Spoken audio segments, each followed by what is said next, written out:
Dixon. I'm the CEO of the Associated General Contractors of Virginia. Appreciate hosting this opportunity to talk about distracted driving and driver safety across the Commonwealth.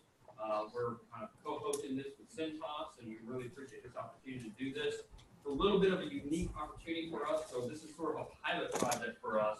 We put some new technology in our building, so we're trying some things, and so we're actually casting or webcasting this out to a lot of members who are not necessarily here in the Richmond area. So what you see here on the screen, the mirror component is we have several people who are watching on the video screen. So in the back, our staff, Ben Beatty, Wade real quick, and then Courtney Baker are kind of helping with some logistics back there, a couple other logistics real quick.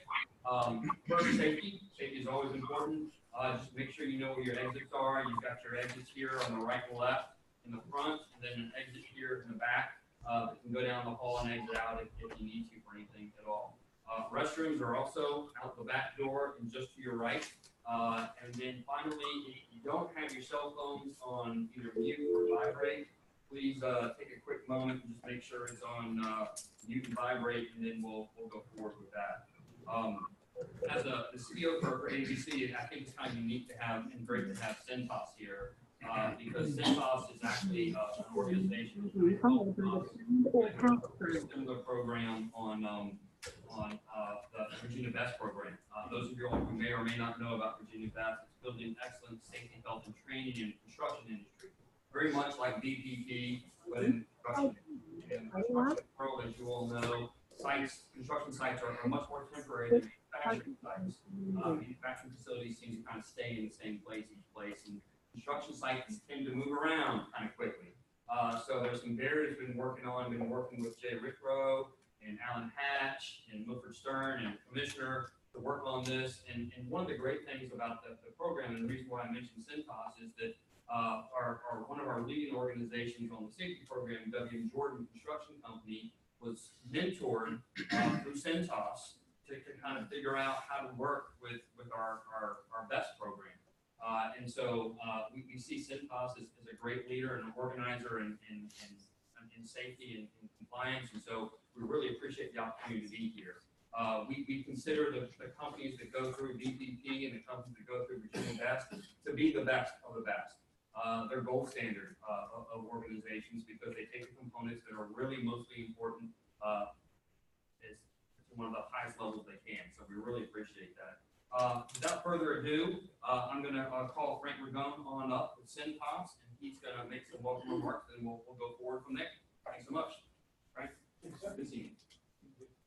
Okay, good morning, everybody. Morning. Frank. This is a great opportunity, and once again, I'd like to thank you all for coming, and thank our host for the opportunity to be here. So this is going to be an action-packed morning, and we've got a lot of Cintas partners here. So first and foremost, I'd like to thank you for coming, and our Cintas partners, if you all would please just raise your hand.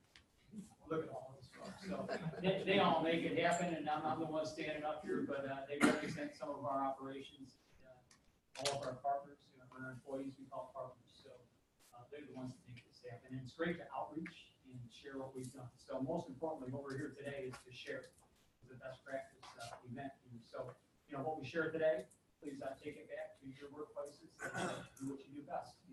I like to use the acronym, it's wow, how, now. What we're going to share is some things that might be wow. Take a look at this. That's really impressive stuff. And then how, we're going to share the how of what we did. This is how we did this wow factor thing. And then the now is going to be, what you can interpret and take back to your operation. So think about that, the wow, how, now concept. That's a really cool thing that they did. How did they do that? This is the how. Cintas did it. And the now is your take-home piece. And you've all got folders on your chairs that we put together in collaboration with Bosch. So some of that is got material about our wow factors and our how. We did very little pieces. We've got a lot of material that we're going to share a little bit of it with you today. So with that being said, I'm going to hand it off to the Commissioner for final comments. So thank you.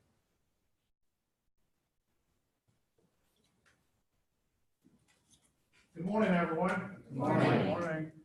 It's great to be here this morning. Good to see such a great turnout. And on behalf of the Department of Labor and Industry and the Commonwealth, we want to welcome you to this Best Practice BPP Driver Safety Day. It's certainly great to see this many people in the room, and I know we've got some that's on teleconferencing as well. So we welcome all of you. Let me also recognize and thank the AGC Virginia, Gordon Dixon, for hosting this, and Cintas for the sponsorship. We really appreciate your efforts here in allowing this to happen and go forward. Also want to just mention Cintas, Frank, as I said to you earlier, I think it's 3 sites in Virginia, this VPP, 83 sites, something like that nationwide. Cintas is always there, ready and able to, willing to step up to the plate to help the Department of Labor and Industry. So to share the best practices in the workplace. So thank you for your efforts. Thank you for your work and your commitment to safety and health. We believe this event is going to be an opportunity to discover what industry leaders around Virginia are doing in transportation safety. I want to share with you some sobering statistics. These statistics are from the U.S. Department of Labor, and they are 2016. That's the last year that the statistics are available. 150 workers die on the job each day from hazardous workplace. Think about that. 150 workers a day. In 2016, there were 5,109 workers that were killed on the job in the United States. That was an increase from 4,836 deaths the previous year. That's nearly 5,000 husbands, wives, children, spouses, grandchildren that left for work that morning and didn't return to their families that afternoon. The job fatality rate in 2016 increased from 3.6 per 100,000, increased to 3.6 per 100,000 workers from 3.4 per 100,000 previous year. We're here today to talk about driver safety. 825 transportation and warehousing workers were killed in 2016. 825. Our fellow citizens of color. The fatality rate of transportation was 14.3 per 100,000 workers, the second highest of any major industry sector. As many of you know, the Virginia Occupational Safety and Health Program is a state plan. We completed calendar year 2016 with 42 fatalities that we investigated, more than a 35% increase in the previous 2 years, 2014 and 2015. During the last calendar year, 2017, OSHA investigated 34 fatalities. Some of you helped with our outreach projects in the previous years where we put on notice the various fatalities and the surging fatalities during the month of July. Well, as all of us know, we're not in July yet, and year to date, this calendar year, OSHA has investigated 20 workplace fatalities that we have jurisdiction over. As of the end of June 8th, when in comparison these numbers to last year's numbers, we're almost double the number of fatalities that we've investigated in comparison to last year. 20 as of June 8th, 11 the previous year at the same time. One noted trend that I would point out to you and ask you to really pay attention to, 10 of the fatalities this year are the result of struck by equipment, objects, vehicles, or trees. How many of us often hear in the safety and health profession, be aware of your surroundings, be aware of pinch points. 50% of the fatalities that OSHA investigated this year is a result of struck by accidents.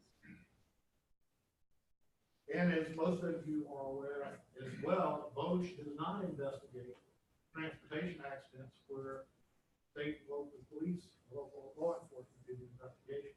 These are only workplace, worksite investigations and unsolved. As you can see, these sobering statistics certainly give us a lot to think about. We believe that in Virginia that we can do better. And I know that with the list of exceptional presenters that we have today here for this morning, that there'll be best practices shared that will give you the opportunity to get it back and share in the workplace positive things and the best practices to be important. I want to recognize Jay Withrow, Milford Stern of our staff with VPP, and all of the other VPP staff in the room. We've got a host. Raise your hand. As you can see, we almost have as many as Cintas, not quite. So thank you for your commitment to workplace safety and health. We really thank you for the work that you do. So with that said, whether you're an employee, employer, or safety and health professional, I'm confident your participation here this morning will improve your workplace safety and health. Thank you and best wishes for a very productive morning.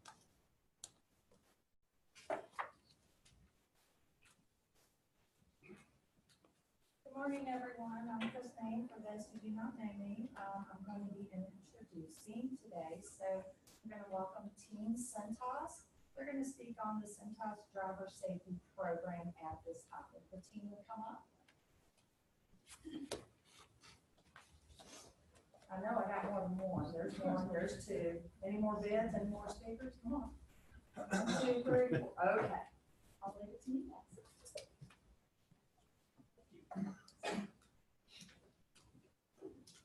I'm back.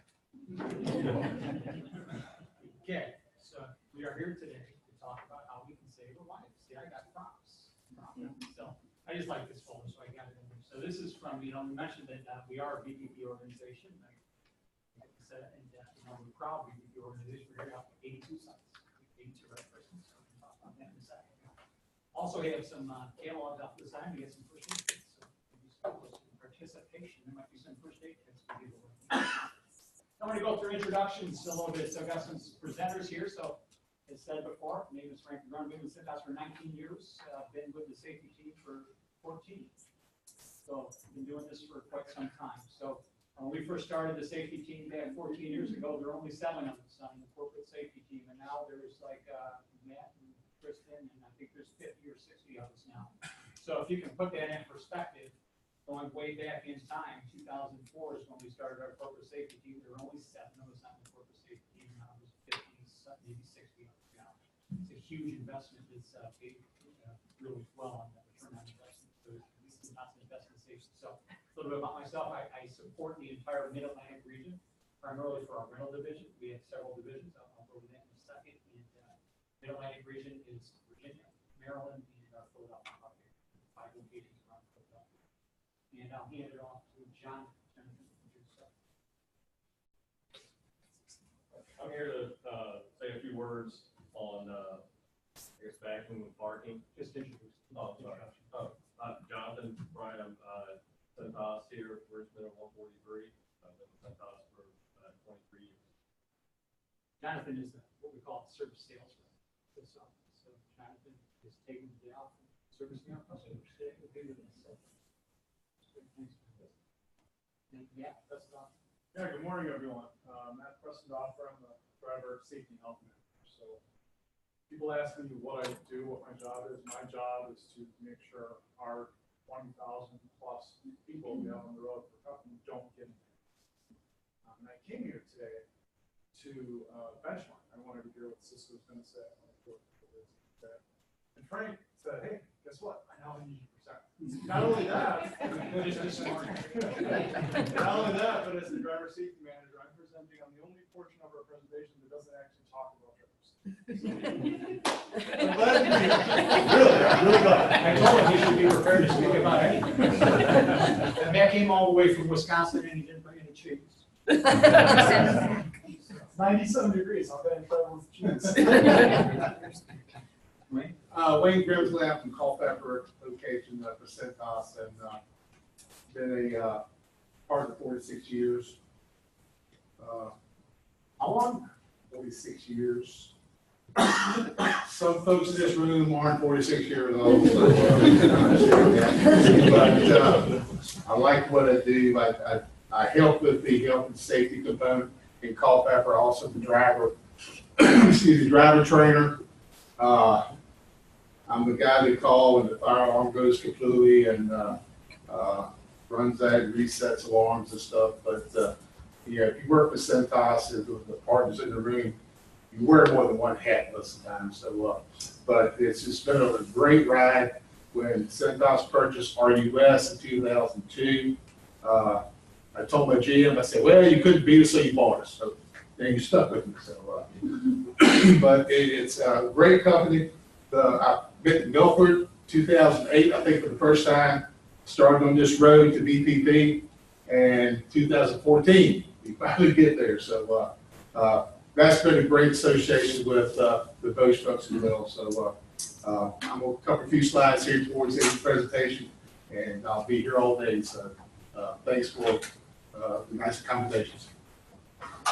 Thank you, Mike. Like I said,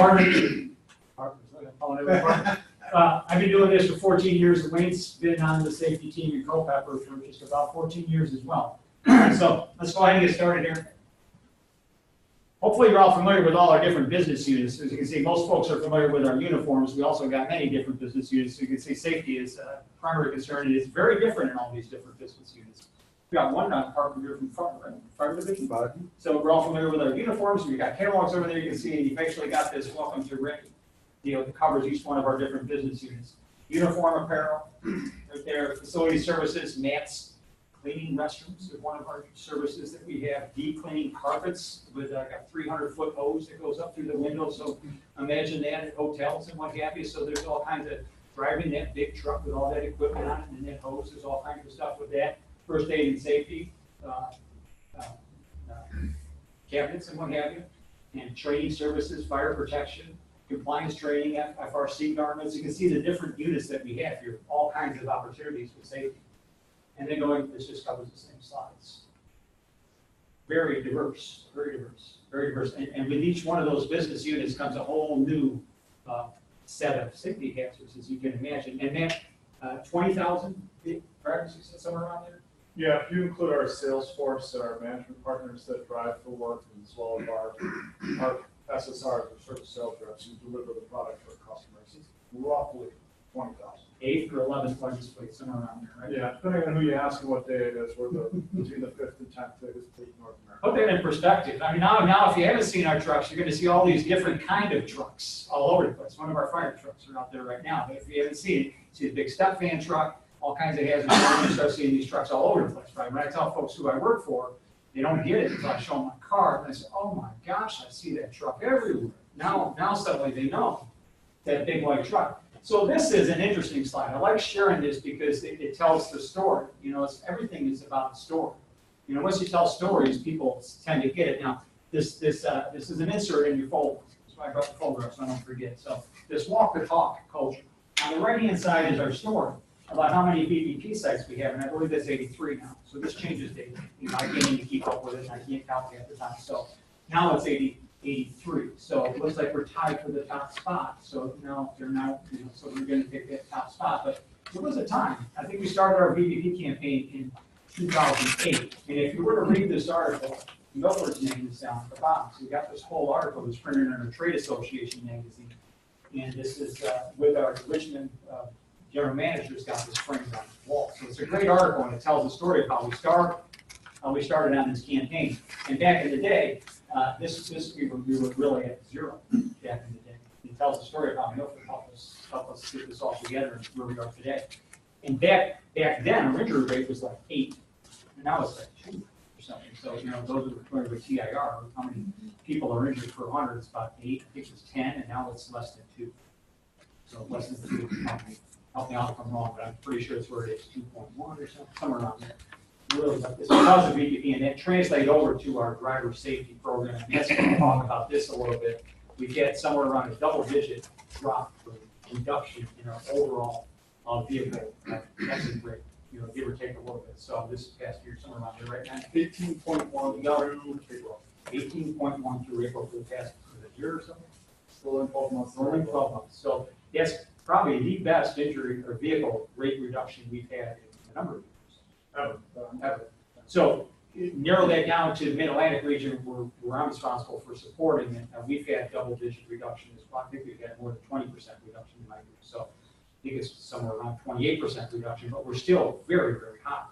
The Northeast region of the country and the Mid-Atlantic region is notorious. So I think we're double-digit improvement. So it's looking very, very good. So that's a great story to tell there. A little bit about our typical day. Same slide presentation I used at the Bosch conference, so just to give an idea of what happened. At our plants, we've got all kinds of safety hazards. There's a blackout tag, live electric, machine guarding, ergonomics, work from heights. We have a robust ergonomic program, very robust ergonomic program. Lots of good. I have a couple slides that highlight some of some of the opportunities that we have and some of the solutions that we have here. But once it leaves our plant, the hazards continue, they're now on a truck. Think about all the garments, all the garments. How many, something like, how many garments do you have in your truck a day? 6 to 900. Got to be put on that truck, taken off that truck on here, put back on the truck, it's dirty. Then it's got to be taken off that truck, put in the wash. Think about the handling, and there's give or take 50 or 60 trucks at the standard location. So think about how many pounds that is moving from an ergonomic standpoint on the truck. Now it's going off the plant, driving, customer hazards. We got all kinds of DOT requirements, distracted driving. Our biggest opportunity is close quarter maneuver. When you look at those vehicle accidents that we have, the majority of them do not happen on the highway. They are not major accidents. They are backing accidents, bumping into docks, little tiny close quarter maneuvering, and most of them are probably from, people that just may not be used to driving one of those steps. That they're used to driving a smaller vehicle, a mule or something. You just got to take a look at it. So the majority of us are close quarter maneuvering. We're going to talk about that. Jonathan's going to talk a little bit about that. Slip, trip, and falls and vertical hazards. And then, come at the customer. The customer, that's a new area for a lot of folks. And that's an area that we typically cannot control. Because it's not our property. So, changing conditions every day at the customer side. Matt's going to talk about this. Yeah, I put TBD there, and Matt was gracious enough. Is this the area you were going to talk about? Yes. I'm told that I would be presenting today. He's polished. He knows this stuff well. Good morning, everyone. Good morning. And, just real quick, I think this is a great event. I think it's really cool that we have different companies that are coming together to share safety best practices, but it's a little more rare that we actually talk about safe driving. So thank you all for participating. If you have questions, please do speak up, and I'll be sure to do the same when you guys are leading your turn. Related to driver safety, not only do we want our partners to be safe while they're driving, but it's also important that our partners are safe while they're in their vehicles. So a couple of things we'll touch on that we have set up in our trucks to make sure that they're safe while they're getting on and off and servicing their customers. Our vehicles have what's called 3 points of contact. So if you're going to be getting in through a side door or a rear door, we had an initiative where we added grab handles. There's actually a yellow railing in our trucks that you're walking up the stairs on. There's grab handles on the inside and the outside of the rear doors and the side doors. Make sure that someone always has a third point of contact to grab onto. Safe load, I'll talk about that in a little bit more detail. Just some slides on that. And then our pre-trip and our post-trip inspection process. Now, DOT covers a lot of the responsibility of that we have to do it, but just, we want to make sure that every vehicle before it leaves our property is in pristine condition, right? Everything works, all light bulbs are lit up, there's no issues with any safety equipment. So we have a very robust pre-trip and post-trip inspection process to ensure that the trucks are safe to drive. So our partners only have to focus on the driving, they don't have to think about the other aspects of the vehicle. So what else do we do to get our partners ready for the day? We have a very strong focus on wellness and ergonomics. We partner with our HR department to do this. We have a wellness initiative that covers things like the work and rest cycle. We talk about nutrition and hydration. We try to educate our partners that they truly are industrial athletes. If you're going to go out on today a 97-degree temperature day, and you're going to be out there for 8 to 10 hours running in customers, delivering products, carrying boxes. It's a very physical industrial job. We want to make sure that partners have that mentality to think of themselves as an industrial athlete. So we focus on the wellness, and then one of our more recent initiatives, but one of our most successful initiatives, is related to ergonomics. And that includes things like focus on proper stretching, focus on proper lifting, movement, posture, things like that. We've had a lot of success in reducing our incident rate through our ergonomic efforts. Flexibility and stretching, I won't go through the details of this, but the point of this is when we first rolled out our Stretch and Flex program, I was talking to the commissioner about this earlier, is people get in those habits where I've always done my job this way. I've always done, I've been doing this for 20 years. Why do I have to stretch? So we had to really work to engage the partners and involve them in the stretching program. And that involved educating them on the benefits of it. So things like flexibility and circulation, focused on back pain, helps you relax. We had to get that buy-in. Now, if you go to a Cintas location, and you get there at 5:30 in the morning to start your day, there's a stretching program where everyone's lined up, they're doing stretches. I was in one of Frank's locations once, and they were doing like stretching with the oldies aerobics that I had to participate in. So probably a video of me doing that out there somewhere. But it went from you're going to stretch to, well, this is why you should stretch, to now we're actually have partners making it fun and engaging and things like that. So we had a little bit of a journey, but this is now part of our culture, and a big part of that was getting the partners engaged and bought into the process. Our Safe Load program. This was a huge initiative when we rolled this out about 10 years ago. So if you're not familiar with Cintas, we drive to a customer, got a truck full of clothes hanging on rails, and we've got some mats in there and some towels in there and things like that. And we go in, we take the clean product into the customer, we pick it up, we deliver the clean product, we pick up all the dirty product, and we come back on the truck, and all the dirty stuff will just get dumped on the floor, right? And as those piles get bigger, there's clothes in the aisleway, you're tripping on stuff, there's dirty mats rolling around, things like that. So we developed our Safe Load system. So all the dirty product now is off the ground in these bag systems. And the way this works is there's an extendable rail, so you'll come back to the plant, this is all dirty product in there. And this railing actually unloads, the bag unloads, and it drops into our sling, which this is what goes into the washing machine. So rather than have our SSRs throw stuff on the floor and our unload team that unloads the trucks, picking it up off the ground, bending down, they actually just roll this off and dump it into a bag. So again, not particularly related to driving safety, but another way that we're keeping our partners safer on the trucks. And this was something that we pioneered at Cintas, and it's pretty much company-wide if our facilities can accommodate this type of system. And then again, with more ergonomic initiatives, we continue to focus on that, but ergonomics at the customer. A little harder to do because it's the customer's property, but we provide lockers, whether it's a clean locker for our customers' clean garments or a dirty locker where they put the laundry in. You can see the difference there, traditional locker versus an ergonomic locker. Shelves a little bit lower, rails a little bit lower, reduces the strain on our partners' arms, keeps them fresher so they don't fatigue as much. Same thing with the spring-loaded bottom in these dirty hammers. So rather than picking up clothes all the way to the floor, it's spring-loaded, so the dirty clothes actually raise up to you, so you're working in your power zone, not chest line. So again, just things that we do to keep our partners safe on the road, so when they're in the truck, they can focus on how they're actually driving. I think that's it for me. Thanks, Matt. Okay, Jonathan, you're up, sir. Jonathan is actually in the field doing this stuff, and Jonathan's went through the trainings. Yeah, that'd be fun. Taking it off to the side. Again, as I mentioned before, I'm here to kind of talk a little bit about backing, the parking. As Matt mentioned, one of the things we do at Cintas, we do a little pre-trip before we leave. One of the important parts of our pre-trip is mirror adjustment, which is going to play a big role in your backing. In your mirror adjustment, you want to make sure you have a small portion of the vehicle in those mirrors. You've got the large flat mirror. You also have your smaller curved mirror.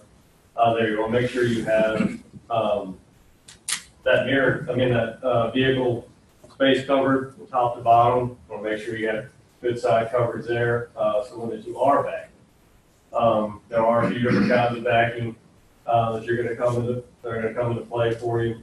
Hopefully, if you're stopped, you got plenty of space for your backing. You're able to do the straight line maneuver, which is going to be your easiest. That's kind of where you're going to learn your fundamentals of backing.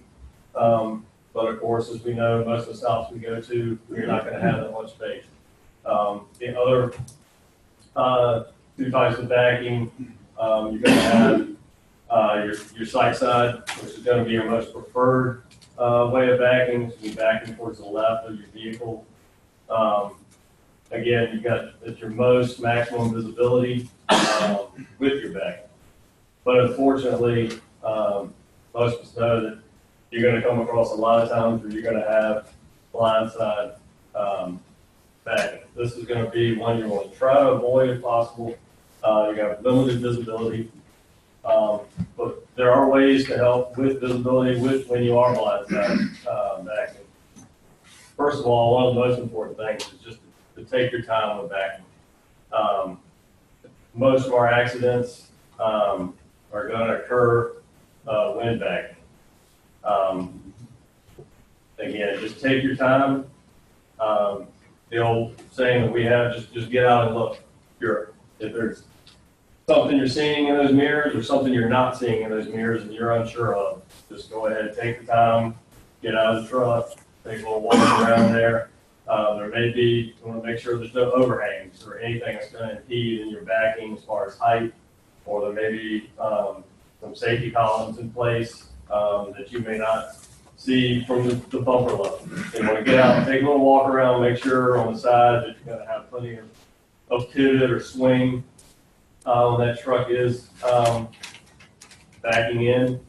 Once you've got a digital walk around and got a little better idea of where you're backing into, and you're able to finish the backing.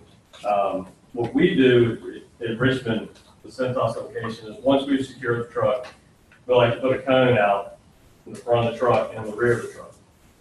That enables us that when we come back to leave, that it basically forces us to do one more walk around to ensure that nothing has changed, whether another car that may be longer is parked beside us, or for whatever thing that may impede you when you're leaving the swing of that truck that may be flipping. But again, really as far as backing, one of the most important things you can do is just take your time. Just make sure that your mirrors, again, are in a position where you feel most comfortable, that you have maximum visibility, to where you can, start and finish your day safely. Thanks, John. Thank you. And that was mostly, we utilize the Smith training program. Many of you probably utilize Smith as well. So, no TBD on this. This has been. So, let's talk about a little bit what we've done in the group. So, this is Mid-Atlantic specific to our group, and we do this in Mid-Atlantic. We've done this for about 3 or 4 years. So, how do we get how many SSRs do we have, or partners that actually, like Jonathan, that drive our trucks? I think it's somewhere around 600 or 700 in the group. So, around maybe 800 now with the acquisition. But we have what we call a group rodeo, and I think many of your operations probably have something similar. I think a company in Virginia had this for football rodeo recently, which I think is a great idea that we should probably do as well. But we have a group rodeo. We've done it for 3 or 4 years, and every year it changes a little bit. Who's the safest driver? Rodeo, who's the safest driver? So, you got to shake it up every year. So what I've done is past few years, we split the group because there's 16 operations. 16 locations in the group. We split the group into north, central, and south. So Philadelphia is the north, and there's 5 locations in that group, and then central is the middle, obviously around DC. I'm from DC, I live in Maryland. That's about 5 locations in that group. And then the south down here, so there's 5 locations. So, and then we split them up. So round 1, we have 3 rounds. This is this year. So we basically let the location decide who's the safest driver for their location. And I basically stay out of this. Tell locations, you guys figure it out. Who's the safest driver in your location, and then you nominate that partner to compete in the regional competition. So right here, so they determine the best SSR advance awards and recognition on the local level. So I represent the group staff. I report up to corporate, but I represent our group staff. And we decide. So they advance to the regional competition. So right here, the regional competition is the north, the central, and the south. So you all with me? So there's 5 locations that compete. So then we have a regional competition. I usually don't even attend that one, so what we do is we normally have a Smith trainer do all the voting, and they figure it. So we give them some guidelines to work with. We give them some guidelines to work with them. And sometimes, I don't think I even attended any of them last year, but so they use the on-road evaluation protocol. That was this last year. Okay, so the Smith protocol where a Smith trainer rides along and watches them. So instead, in the past, we used to have the rodeo where they'd set up these cones in the parking lot, we back up to the cone. You're all familiar with that. So logistically, it was challenging to find a parking lot big enough to do all that. And feedback that I received from the field was, it's not too realistic either. It's more realistic if we take them on the road and actually do it on the road instead of a make-believe parking lot situation. So we chose the trainers. Remember, the trainers we have, they've been through a week-long training course to do this training evaluator. So we gave the existing on-road evaluation protocol they've all been using. We said, just use the same exact route that you do for every person competing. Okay, and we use the same exact evaluator for each person. You know, so that's what we did. Qualifiers, the host location must be compliant with current requirements. So there was a few qualifiers you can see, and there was a cash award for the regional competition. Okay, cash award for the regional competition for these guys. And then the person that won that rodeo competition would advance to the final competition. Jonathan was one of the winners over here. So he was one of the winners. He advanced this past year.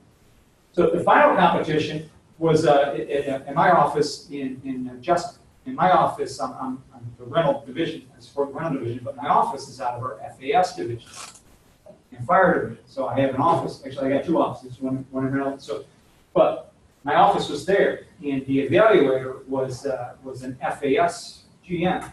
You know, it wasn't a rental person who was the evaluator. So you with me? So I mixed it up a little bit. So they were expecting a rental situation, and it was a rental truck, but the evaluator was not a rental person. You know, so we shook it up a little bit. So the final competition was three-part. It was like a round robin. So we had 5 partners competing. The first part was the DOT inspection done by a service manager. So one person was out there doing a DOT inspection, being graded on how well they do the pre-trip, post-trip, while the other person was out on the route with the GM Smith-trained person doing the route ride. The third person was doing a panel session, getting questions asked by our group vice president, our service director, and myself, just getting panel questions asked, and then they rotated around. So it was a three-part competition. So it was on the road, DOT, and then panel with our VP and everything. So it was really beneficial this way versus just rodeo in a parking lot, which is how we did it in the past. So it was really effective. And, Jonathan did extremely well, and then there was a cash award payout for this as well. So I liked it. But there was a 3-part cash award for this. Really beneficial, and it was positive recognition for all of the partners involved. And the key here is it has to evolve. The parking lot situation really wasn't that beneficial on our third year going into this thing. So, you know, I just went over this all over. But you can see the station 1, 2, and 3. So I just basically went over the panel session with the finalists. The panel session was the best because our VP and service director really went outside of the scope of questions. Just really got to know our partners. That's Jonathan. You were really impressed, Greg. So. Yeah, they also let us have a little input too. You know, anything that we saw out there during our days that may improve safety with Cintas and different things like that beyond, the basic questions that they were asking us also. Yeah, my VP, Greg, said I would have never known it about half of these partners that were in here if I hadn't had this conversation. Because it was one-on-one time, basically, VP and SSR was in a room with 3 people talking. He said I would have never known this stuff. It was not happening. So, it's one thing to come from me. I tell my VP stuff, but it's another thing if our frontline partner can tell them stuff. It's much more effective. But it's a really good event. It takes a lot of planning. Let's see here, Mr. Grimsley, you are up. Me? All right. Wayne's got to talk about some inserts y'all have in your folder. So everything Wayne's talking about, you have in your folder. Absolutely. Because you got the time looking that way, if I get long winded, I have to nothing to do. Like Frank said, these are in your booklets. I wear one more hat. I've been in the fire department a little bit longer than I've worked for Cintas. So I don't pull hose anymore. I do some driver training for EVOC, the Virginia Vehicle Operation School. And I do firefighter 1 and 2 and hazmat training. So I'm training my replacement. So that's where that be all that. Fall on the pump somewhere. So, thank you to all the veterans in the room and active military. I want to do a shout out to y'all folks, you folks as well. And as I promised some folks, I'll operate from the ABCs to the 3 Bs. Be brief, be brilliant, then be gone. So, if something brilliant comes out of my mouth, make a note because that might not happen too often. ABCs is simple. SDT. Before we get to that, the bottom. when behind the wheel, your sole job, responsibility is to operate your vehicle safely. Your job. Now, did you find folks see anybody do anything strange this morning on your way here? Did you see anybody doing this? Did you see somebody doing this? Did you see somebody's laptop? Did you see somebody reading an invoice? Or probably did. Distractions are, Doc, I think distracted driving has a way drunk driving. So that's when it gets to that point, we got a problem, and I know that it's going to be fixed eventually, but how many people have to be hurt before that happens? Operating vehicle safely, focus at all times. You can't focus doing this. I just looked at it for a second. Well, no such thing as a second, it's 2 or 3 seconds, and I won't get to the numbers of how far your vehicle travels at 55 miles an hour. So the severe accident can change your life. If you're in an accident, it's not even your fault. It can change your life. Just knowing that you were involved in that event. So this is something that Cintas has sent out as a monthly reminder. Now, I mentioned I was a Smith driver trainer for my location. We do quarterly refresher training, and part of that is in close quarter maneuvers. So we have something going on at least once a quarter, and we get these inserts every month or so. And space. If you maintain space for your vehicle, logic says that, well, nobody can hit you and you can't hit anything else. That's all. Your space is going to change constantly. Your mind is going to be assessing constantly. Who's a golfer? I'm a golfer. You wouldn't know it, but I got all the best proof. Haven't played for a while, but 90% mental, maybe more. How much? Yeah, well, this drives a sport if you're a race car driver, but how much of our mental capacity do we put behind the wheel? All of it? 30%, 90%? 90% sometimes? 40% sometimes? So we know things are constantly changing. So be aware of those changes. Because your mind's got to go 90 miles an hour to keep up with your surroundings. And we talked about, Becky talked about select auto parking spaces. It's okay to park far away. It's okay to pull through a space instead of back into one. Try to do things where you don't have to back. So space for the vehicle, visibility, what are you seeing? Again, the acronym, get a look.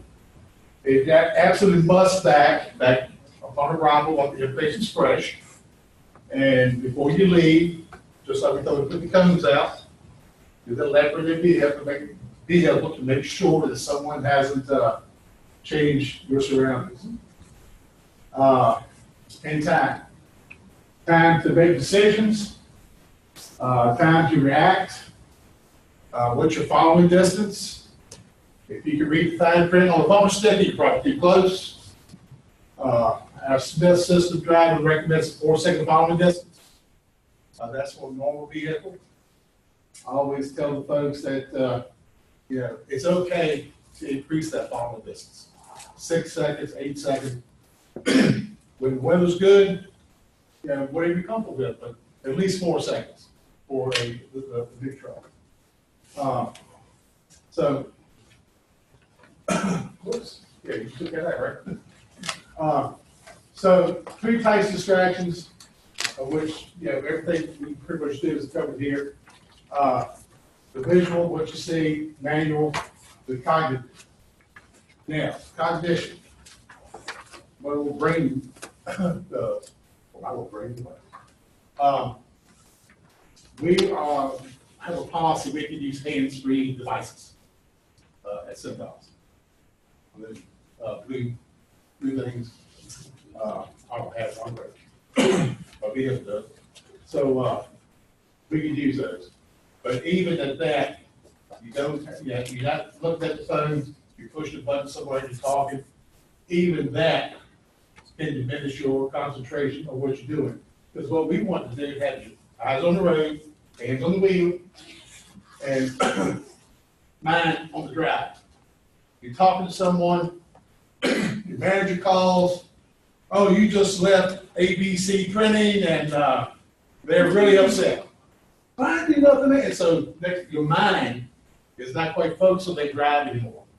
So we gotta tell my folks, hey, you got that kind of issue going on, pull over, hash it out, get your blood pressure back down, figure out what you need to do next.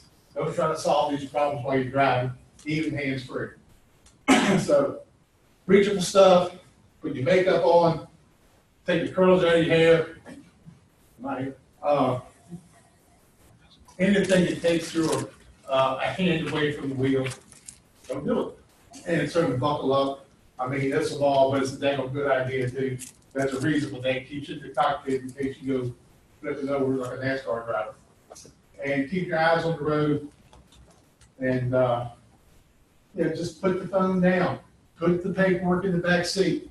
Some folks say put the phone in the back seat, put the phone in the trunk, where you don't get tempted to use it, but technology now, excuse me, you're going to certainly, you have the in-car stuff that, with your GPSs and your phone's going to connect, so you're still going to have that distraction. Hopefully it's better than trying to do your phone on a pile of papers under your seat somewhere. What's next, Frank? And then there's drive safely. Good. Accessories, have your sunglasses and everything ready. Set your mirrors. If your wife or your daughter or son drove the car last and you get ready to leave and you can't see out the mirror, make those adjustments. Move your reading material away. Don't be tempted to look at the sale ad on the way to Kohl's. If you're going to use a Garmin or some sort of GPS, put the address in before you go. If you need to stop in a safe area. And again, your makeup, polish, nails, whatever you do behind the wheel or have done. Don't eat while driving. I think that's something a lot of us do because we're saving time, right? We're multitasking. So the experts say we're not good at multitasking. You do it 2 things or 3 things, and not quite as effective as you would if you just do it 1 thing. Certainly don't text, make calls with your cell phone. Keep your eyes on the road, certainly to make sure you see the conditions changing, lights changing, and rules and safety regulations. Be cautious construction workers. I heard that's a 10-year study, how we work with the state police. Gosh, I can't remember the number, 300 some have been killed. And police officers, law enforcement, and highway workers in the last from 2003 to 2013. It was a large number of fatalities that has been recorded. So, I get back to the fire truck thing. We set a 40,000-pound fire truck with LED lights and all kinds of things flashing on the highway just to block the other fire truck that's, say, working on all lights again. And the next thing you know, somebody runs to our fire truck. Jesus, did you see that fire truck? Well, sometimes the medication they were on, but sometimes people zone out, sometimes they forget the drive, and it does happen. So I appreciate the opportunity to talk to you folks. I look forward to Stephen and Shane speaking, everybody else that's been safe. It was good to see you. Thank you very much, folks. Frank, you got any closing remarks? Yeah, thanks, Mike. Okay, I'm back. So just, I keep coming back regardless.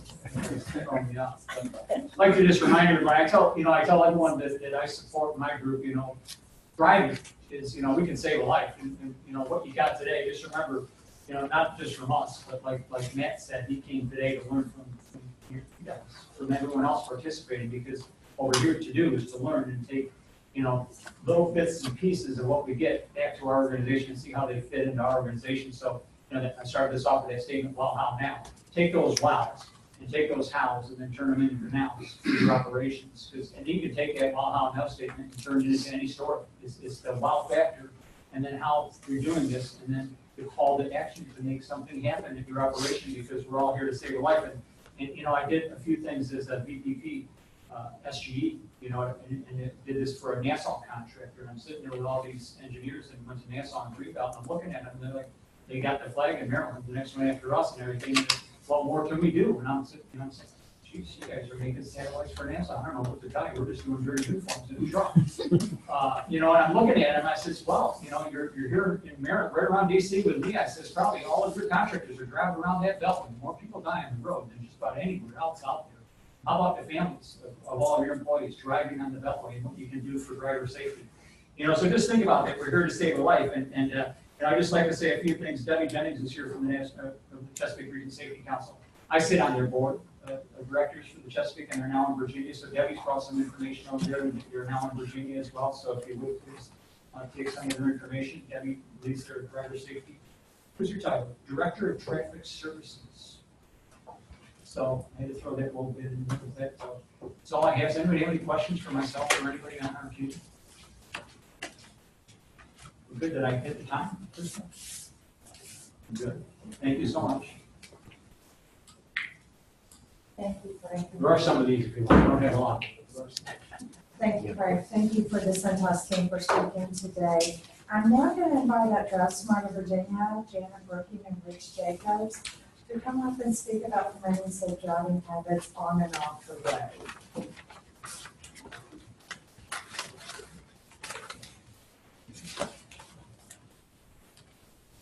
Okay, so good morning. Good morning. I see a lot of familiar faces here, so I'm delighted to be here. Commissioner, I didn't see you there in the back row. We are delighted, we do traffic safety 100% of the time, so that's what we exist for, it's what we do. I'm absolutely delighted to see that you all are doing this and I've got this group together here today, because it's, we need more folks to be doing the very same thing, particularly in the workplace. So I'm going to give you the little 2-second about who we are, if you don't know. We are a traffic safety nonprofit. We're 501c3. We serve all of Virginia. We exist solely to improve the safety of Virginia roadways. So we do that through a number of activities, including community events, like partnering with NASCAR. We partnered with the Redskins last year. We're partnering with Virginia Tech this year. We go into workplaces. We work very close with the Department of Labor and Industry in the VPP program. We work with the American Society of Safety Engineers, if you're a member of that group. So we also partner with high schools throughout Virginia. We go to community events like the State Fair, and the whole purpose is to raise awareness and change behavior. So everything that we do outside of our distracted driving simulator is free. So keep that in mind if you want to bring some of our programming into your workplace. But I'm going to introduce Rich, and I'm going to have him do the program today. Rich's job full-time is to work with workplaces in the military and getting the word out and improving traffic safety. So his current titles is Public Relations and Outreach Manager, but we're working on that to be more workplace focused. So I'm going to let Rich come up here, and again, I commend you all for having this meeting. We're delighted to be included, and Rich has some great ideas to share. Thank you. Good morning. Good morning. Good morning. This is why I go out and do what I do, and why Drive Smart Virginia is so focused on partnering with businesses and the military. For most employees, depending on what you do for a living, the most dangerous part of your workday is the commute to and from work. It's that simple.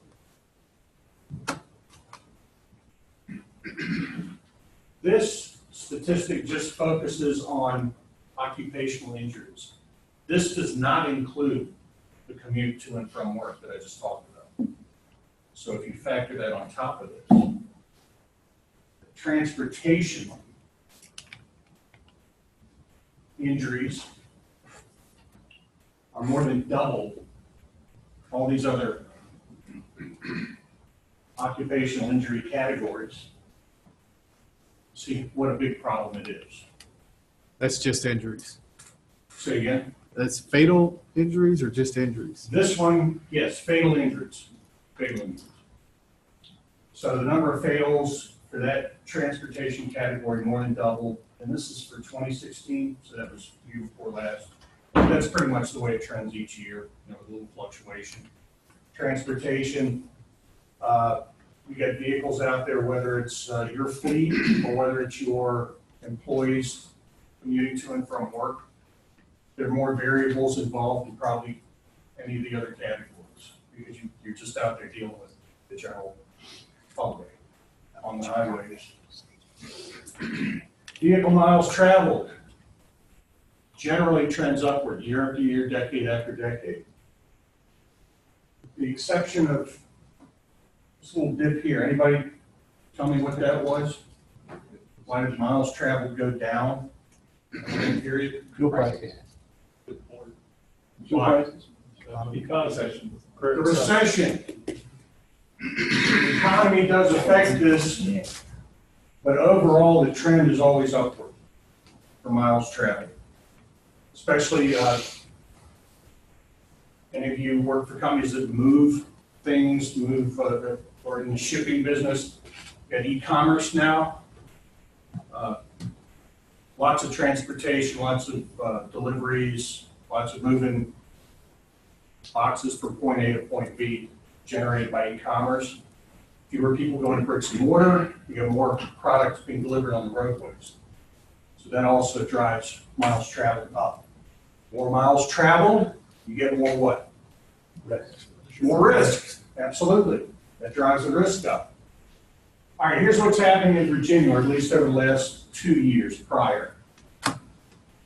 2016, we had 761 fatal crashes, in the common law. Last year, it went up to 843, so we're getting worse, we're not getting better. Interestingly, the number of crashes went down. So maybe severity is up in some categories of crashes. But either way, the disturbing part is we got miles traveled going up, got the economy improving, and we've got other factors we're going to talk about, but driving the fatal numbers up instead of down. We should be getting better. We got better highways. We got better vehicles. We got better safety programs in most cases, but fatalities are still going up.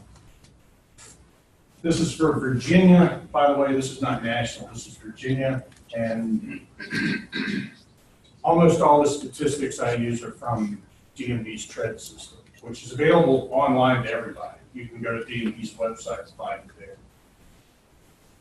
This one, I jumped to it too soon, but the answer's right in front of you. What time period of the day do you think is the highest risk period? When do most crashes happen? What 3-hour window or 6-hour window do you think? Quitting time?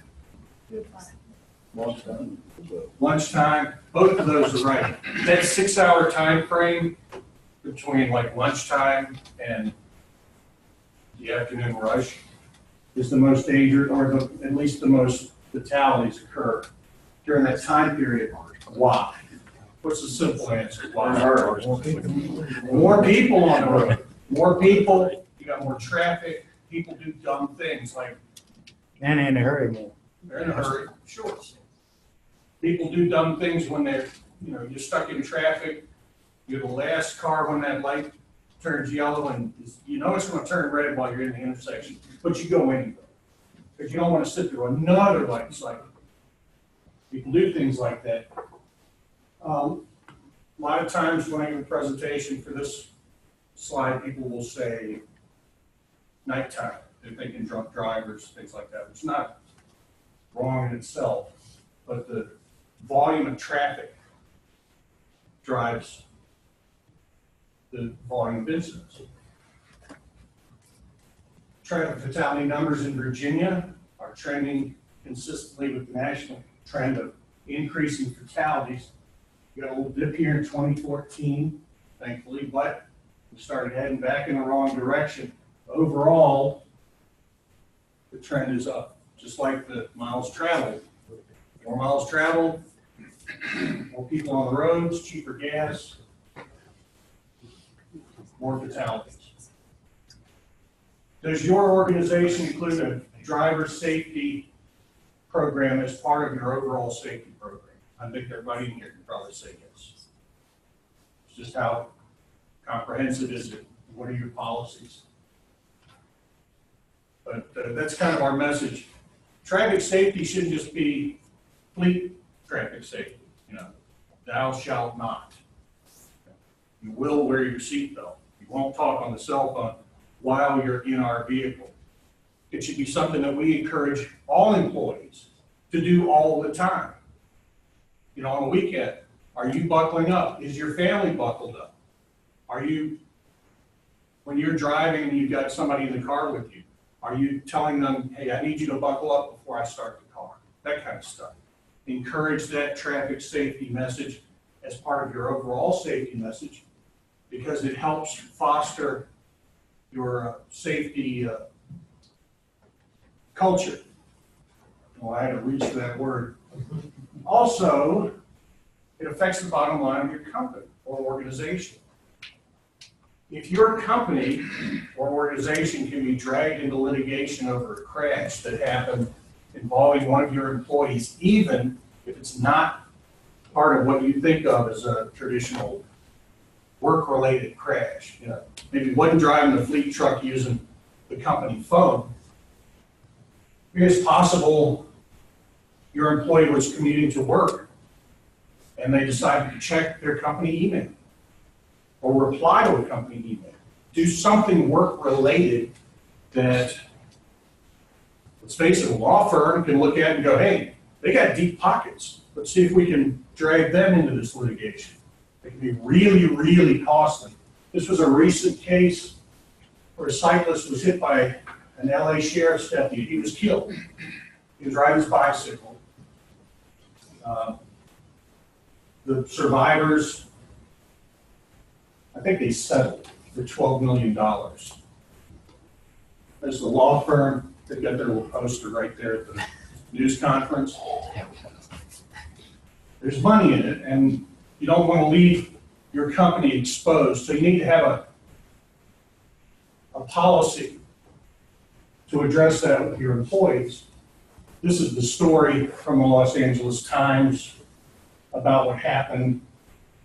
The family of the cyclist will be paid nearly $12 million by the county. Their insurance company will pay most of that. Attorneys for the family. Anyway, that's the story, but the bottom line is it costs the county a lot of money. Their insurance premiums may go up, right? Last year in Virginia, speed was a factor in 318 traffic fatalities and almost 24,000 crashes. That's simple. That's just, you know, the speed limit's not a recommendation, that's the law. And that's something that needs to be encouraged.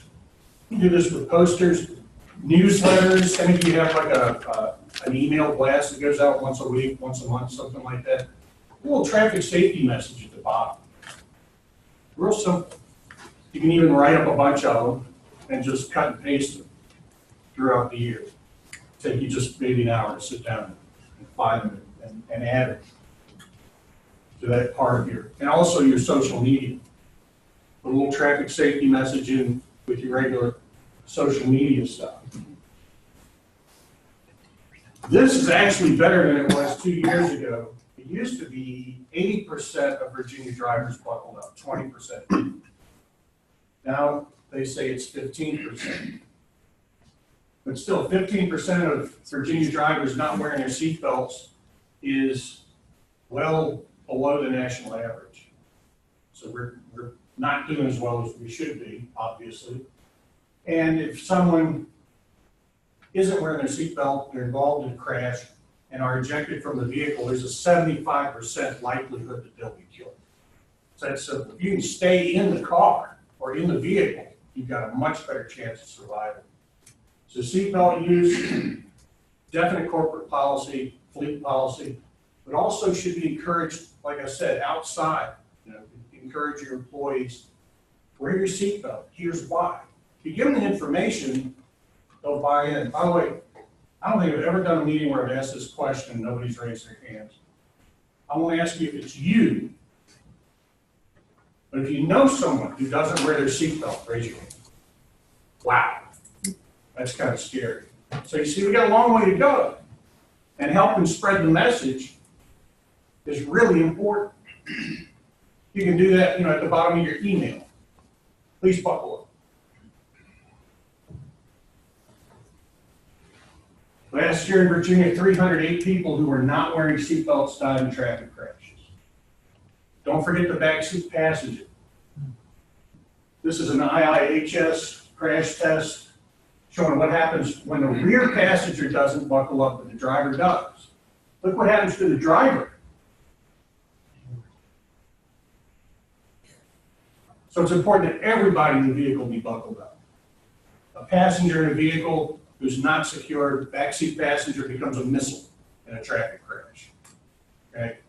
Driver who's not buckled up, doesn't have to be that severe a crash, but if you're not buckled up, you can be thrown from the driving position and lose control of the vehicle, and what happens after the crash can kill you. So it's very important to buckle up. What's that? I actually saw that happen 2 years ago on 495. Tell me In about it. DC, there was a really rough patch that they'd torn up and they hadn't done anything. And I was passing a straight truck, and the straight truck hit the bumps at about 50 miles an hour. It was like one little bump sign warning. Yeah. You had no idea what you were about to go over. I thought toward the front end out of my car. I could see the driver get thrown out of the driver's seat of this truck, and then it just rolled over. And Just driving down the road. Yeah, he's a I could see the passenger. driver thrown up into the ceiling, lay down, probably knocked out when it hit, and the truck just rolled over on the side and slid. Was it? Thank you. Does your organization have inclusive, comprehensive, and fair policies that address driving while impaired? Sure you do. You should. I mean, But also encouraging, making sure that employees are informed about the dangers of impaired driving.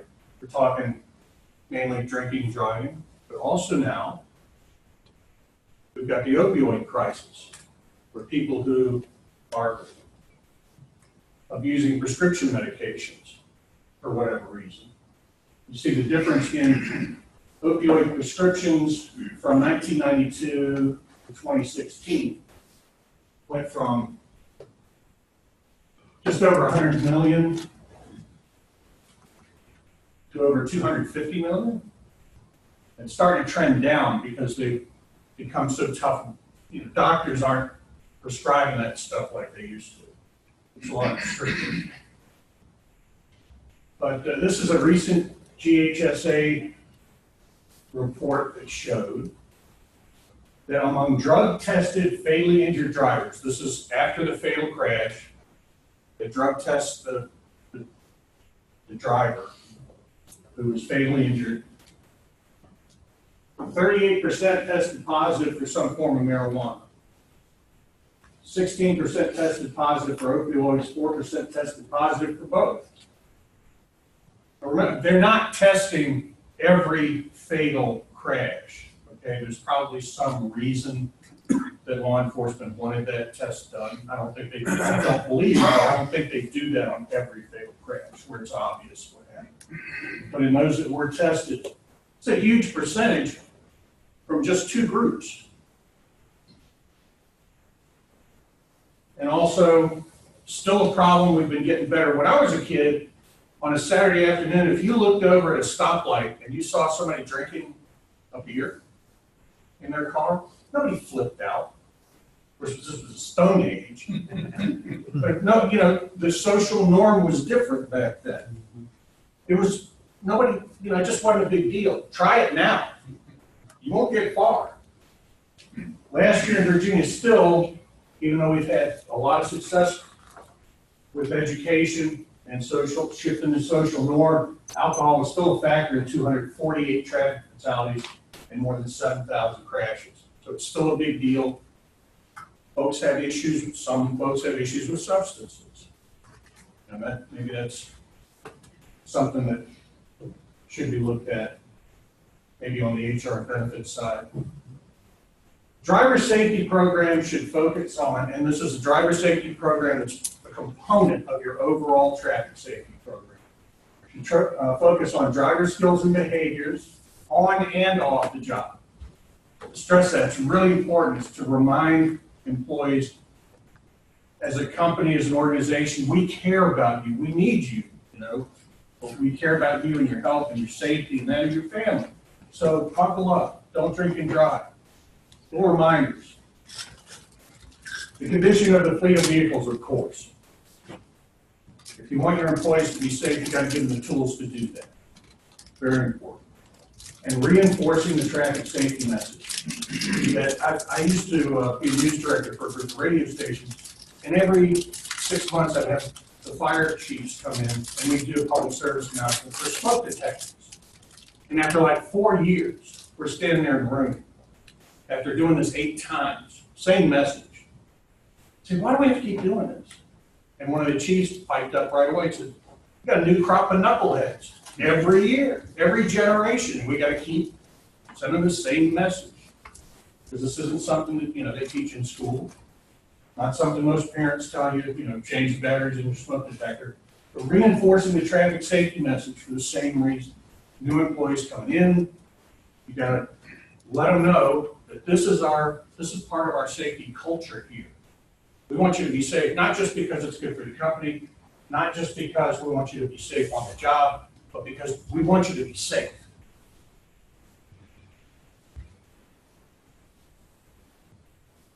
So just good basic outline for the path of the learning at work with your traffic safety program.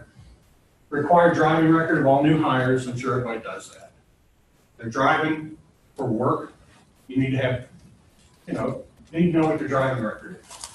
Company fleet usage and driver safety policy.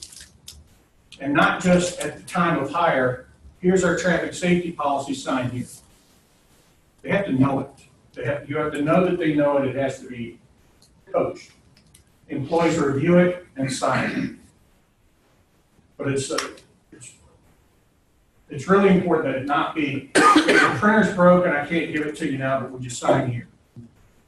Which I'm sure happens. And then enforce clear policies and goals. Don't say one thing and do another. The truck or car is leaving the parking lot, you happen to see your safety supervisor or whatever, you don't see a seatbelt, see if you can stop it. Just say, hey, buckle up, you got to do it. And coach violations. Tell them why it's important. You didn't do this, or you did this, it needs to stop, or you need to start doing it. Does your organization have a cell phone use policy? Does anyone not have one of these? We all do. And everybody is seated at a stoplight. Now it's not drinking beer. They're all doing the stoplight prayer.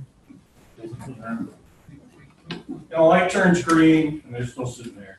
And you're polite, so you don't honk right away. You wait a couple of beats, and then you honk, and they go, oh, and they take off, and they leave you stranded at the red light. Happens all the time. Does your organization have a cell phone use policy? You got to have one.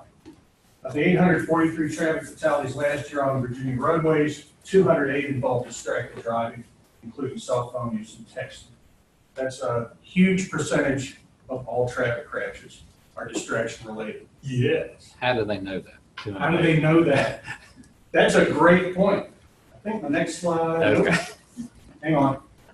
We know that number's wrong. Okay. because we assume it's wrong because it's underreported, right?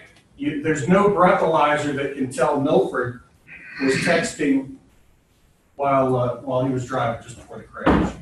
And another thing, Milford, is that Virginia Tech did that naturalistic driving study, so that means they had cameras on drivers in 100+ cars. So we know from that real-time data that they observed that 80% of all crashes and 65% of all near crashes had driver inattention as part of the problem within 3 seconds of the crash. So we know it's hard for law enforcement to identify it on a crash report, but we know from that real-time naturalistic data at Tech that it's a huge issue. Yeah, but that's a great point. Almost nobody staggers out of the wreckage and goes, yeah, my bad. It just doesn't happen, so we assume this number's low, which just emphasizes the fact that distraction is a growing and huge problem on the nation's roadways. And there's more apps come out every day. And they want your attention. Janet and I were talking about Waze. Anybody use the Waze app? Familiar with it? It's like a game. You get points if you see a disabled vehicle on the side of the road. You pull the Waze app out and you click a little circle and then a menu comes up and you pick the type of incident. And I think it asks you one more thing and then you hit send. You've probably driven 500 yards down the road staring at your phone to say that you saw a disabled vehicle. Now, a couple of seconds later, somebody's going to pass you and they're going to be reporting a wreck. You know? And what they're doing is they're incentivizing distracted driving by rewarding you for putting that information out, which we then use to try to avoid accidents. This is a great resource if you want to check how good your organization's cell phone policy is. The National Safety Council, we don't believe in reinventing the wheel to drive smart Virginia. If somebody's got a good wheel, we use it. And this is a good one. You can look at how your distracted driving cell phone policy stacks up against what they recommend. And I know what they recommend, don't use it. You don't even use it hands-free. Because studies show that even hands-free, part of your brain, when you're having a conversation hands-free with someone, part of your brain visualizes what that person looks like, what they're doing, because they're not in the car with you. For some reason, we have to visualize the person we're talking to. It happens. And to some degree, you get tunnel vision and all these things going on. And you're distracted because your brain naturally does that during a conversation where you can't see the other person. It's just the way our brains work. But this is a great resource. If you just go to the NSC website, you'll find it. It's not that hard to navigate to, but if you got time, take it, snap a picture of it or write it down. It's a terrific resource to make sure that you've got a good, strong, enforceable cell phone policy. Fatigue driving has been an issue for a long time. It's gotten worse. It got worse through the recession where fewer employees were asked to do more things. Okay, people working longer hours, working harder, taking on stress, affects your sleep. Everyone needs sleep, but a third of us don't get enough of it. 7 hours a day is recommended. Authorities believe drowsy driving crashes are underreported. I imagine when you have a crash, it wakes you up. So the cop's probably not going to notice that you were that fatigued unless he really digs into it like they would with the CDL incident. Let me see your logbook. When's the last time you got some rest? That sort of thing. How long you been driving? Still, it's estimated that 7% of all crashes and 16.5% of all fatal crashes involve drowsy driving. So it's a very significant number. And that translates to more than 5,000 people dying in drowsy driving crashes last year. Again, make your employees aware. I talked about this a lot with the Navy. These guys will go out for deployment or even be working on the ship for 3 straight days or something like that before they get liberty. Maybe they're going to take some time off. leave, that's what I was looking for. They get leave. So they'll work through the workday, and at 4:30, 5 o'clock, whatever time they get off, they gotta sleep, get a good night's sleep before they drive to Ohio to see the family. No, they're gonna jump right in the car and drive 3 or 4 states, because they don't want to lose that 8 hours. And by the time they get halfway there, they're exhausted. Trying to tell a 21-year-old sailor, the man just doesn't work. We need to remind their employees that there are some things that we can do and some things we can't, and encourage traffic safety, not just at work, not just in the workplace, but also reminding them, you're important to us, we care about your safety, and put reminders. So I can't tell you how important it is to use social media, because your employees will follow your social media accounts, Twitter, Facebook, all that stuff. They do because they want to know, especially if you put some entertaining stuff or, hey, did you know this sort of things relating to the workplace, but also traffic safety information. Janet's going to come up and tell you about our website, some of the resources that we offer, and just use us if we can't help you with it, and we can in most cases, we can point you to someone who can. So yeah, so basically I'm just gonna close this out here. We're gonna have some time for questions if Crystal permits that. So as I mentioned before, it's important for you all to understand that everything that we do is funded through grant funding from the Virginia DMV, so it's free for you all, with the exception of our distracted driving simulator, which a number of you have had at your workplace. Rich makes presentations, as I mentioned. I mean, all of us do, so that those, you can have us come into your workplace for a presentation that you might include as part of your safety meeting or as part of a safety stand down, whatever it might be. You can tack us onto that. We can speak for 15 minutes, 20 minutes. If you want a more thorough presentation, we can put something together for you to address whatever specific issues that you have. So we are here as a resource. Janet, can you tell me a little bit more about the simulator program? Because it's really interesting how it's set up and how it works. So who's had the simulator? And definitely Cintas, any number of times, multiple times, yes, indeed. So we have a full-size Chevy Silverado pickup that is outfitted with equipment that means that you can actually sit in the driver's seat and drive this, and it's hooked up to a computer that sensors the brakes, that sensors the steering wheel, and you're actually then wearing virtual reality goggles and you drive, and it puts you in a distracted driving situation or an impaired driving situation. So this is a very popular hands-on educational tool, and you all have clearly found it beneficial. Well, what we did, we focused hours on a week on a Saturday for teenagers just starting to drive. Right. And their parents. So we had a really good turnout. Like 60 folks showed up for that, and the kids did the driving piece, the parents did the driving piece, and they were pretty jaw dropping when it was over with. And I got the record yellow Corvette, but that was in Culpeper, right? That was in Culpeper, yes. Yes. So Cintas has had us out, as I mentioned, a number of times, and what he's saying here is that they had community day, I guess you would call it, with their employees, and invited all the employees who had teenage kids, and the focus was on getting that message to the teens, which is so important to show your employees that you care not just about them, but about their families as well. And it also helps to build that safety culture that we're starting to talk more and more and more about. So that's a great idea. Another VPP property in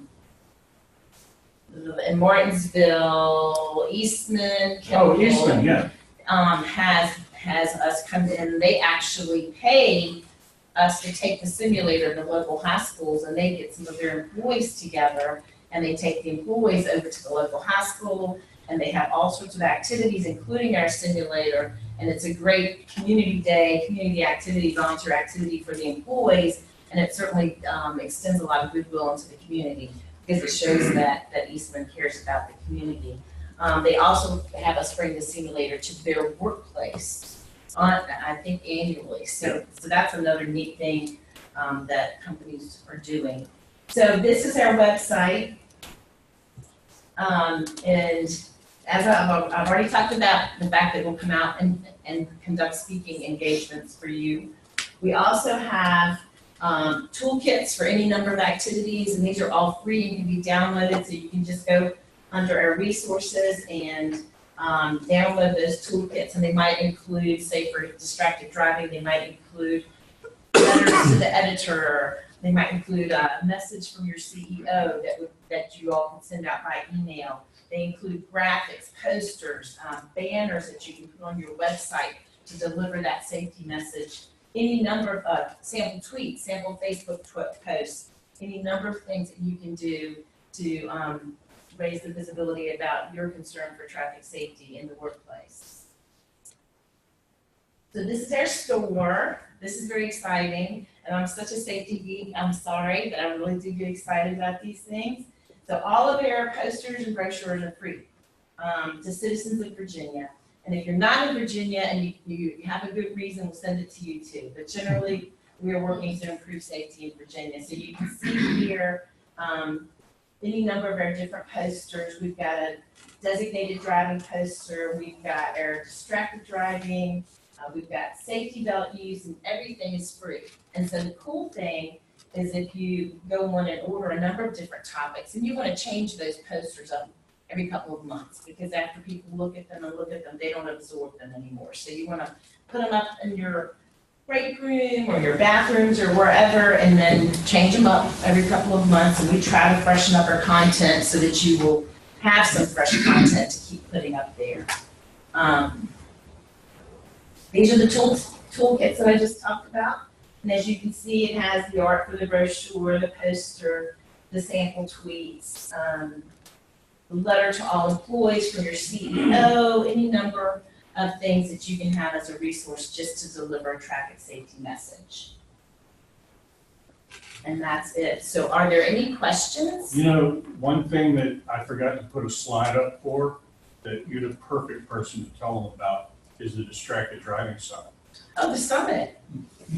Has anyone been to the summit? Yay! Right on, right on. So our summit this year, our speakers are going to be, and every year I think, I don't know, I just can't do it. I cannot find these speakers to come in. You know, we just talked about everything, but we have a lineup of speakers this year that's phenomenal. So it is on the 19th and 20th of September. So if you're local here to Richmond, you have no excuse not to join us because you know, your company hopefully can't say, no, we're not going to pay for your travel because it's local. So it's going to be down just across the river at the Cobra Center Doubletree. And we just have some amazing, amazing speakers. We've got Kevin Farrow is coming from Cisco. He's going to talk about their amazing safety programs, which you all are going to hear about in just a little bit. We have a man named Steve Cosner, who has written a book called whatever. Yeah. Book. And this book, so this book he's been on all the major shows. He's been in Time magazine. He's heavily published, and he's going to talk about how our common sense is actually detrimental to our safety. So in other words, you know, how our minds have been programmed to somehow justify the unsafe activities and actions that we make. So he's going to get a little deep. We're going to get a little deep here in Virginia. And we have, of course, some of our researchers coming, as we always do. We've invited, I'm a former ASSC Colonial Chapter President, so we've invited the former president of ASSC to join us, Mike Belcher, and he's working on it. He's going to let me know. So we've got some other workplace speakers that are going to be. So we have community speakers. We have people coming in that are going to talk about how to communicate in Hispanic communities, which is very, very, very important to us. So that'll be interesting, how to communicate with millennials. So all sorts of different things with the goal of improving traffic safety, specifically as it is toward distracted driving. So September 19th and 20th, it's very reasonable, and I hope you all will consider attending. Any questions? Okay, thank you. Janet, would you talk about some of the vendors that come to the summit also, just so Well- they'll understand the wide variety of vendors too? The Department of Labor and Industry is a vendor at our summit. But a lot of our sponsors, we met 100% of our sponsorship goal yesterday. Yay, that's very exciting. That's always something that, we work very hard to keep the price of the event reasonable. We use that sponsor money. So we have State Farm Insurance, Geico Insurance, we'll have the Department of Labor and Industry. Usually VCU Medical Center will come with their children's program.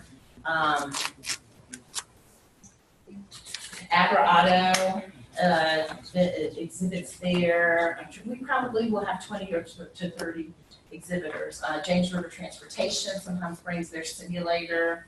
So it's very, very diverse, which is what's really neat about it. It's just, you're going to see law enforcement there, you'll see teachers, you'll see corporate safety managers, risk managers, insurance industry, safety advocates, local and municipal government, state government. It's a nice diverse group, which is what it's going to take to affect change, because it's going to take a village. It's a really good focus on what is becoming a huge major problem. Everyone in the last week, I'm sure, has seen somebody doing something with their phone behind the wheel that they shouldn't have been doing.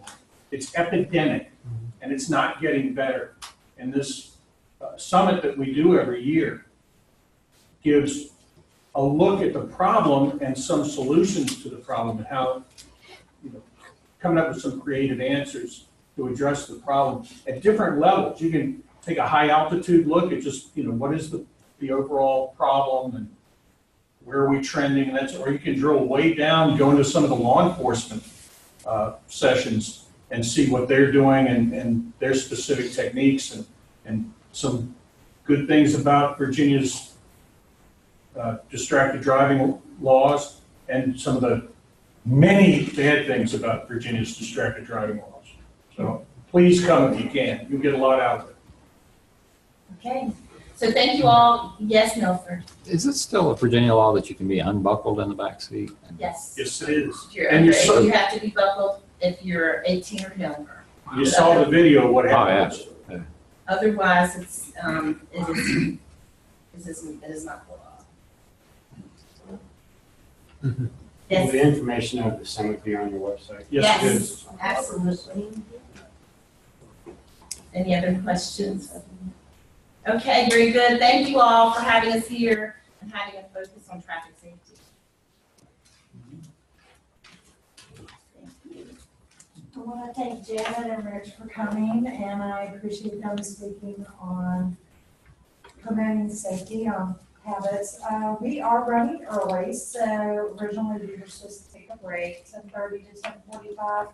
Let's go ahead, take a break now, and resume at 10:40. Okay, thank you. I know,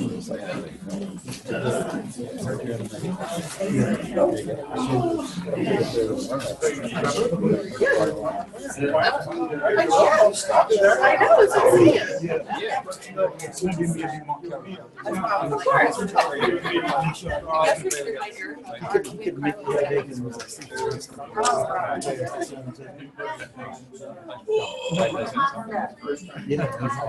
I know, it's always, I think, yeah, there you go.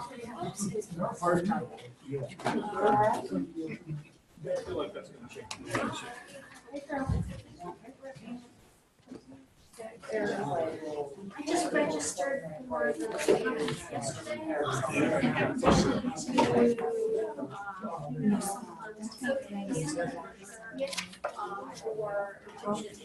so if you still have. So, I see the National Safety Council, little self policies, and that's where I. Right. I did. No, I'm laughing. Yeah. I don't know about that. I don't know. It's hard to follow some of these good certain things.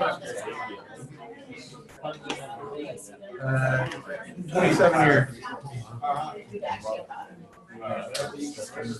Yeah. She's new to she feels free to roll over here, but she's new to traffic. She's probably doing this at night. She graduated with Virginia Tech, and her first 9 months of the company was at the warehouse. So, I was sharing my previous 3 traffic managers over the last 19 years. Heavily transportation background. So it's a unique situation for myself and the people that are on our safety team to help her understand because she was really good with the whole environment of our house. But over-the-road truck drivers, totally different. You got the safety compliance and DOLI regulations to have her understand what our drivers go through. You got to travel 4 or 5 hours to a location. And we would drive a 3-foot tractor trailer in the warehouse and then jump in the truck and drive it back. So you have the DOT side of safety, and then you also have material handling and organization, and it all goes hand in hand. So I think it was very pleased that she started doing July. She actually got out of the she was being the trip and she's getting the hang of it. She doesn't know much about DPP yet, so like I was telling Luke, yes, we're short about 10 drivers right now. So I've been doing a lot more driving than I usually do. I just ran a trip yesterday, trip tomorrow. So we're all kind of stretched in. I think after we get through our big push, things settle down a little bit. And we have a meeting set up, getting ready for VPP again. The safety team is really you got 7 different individuals. We all work together.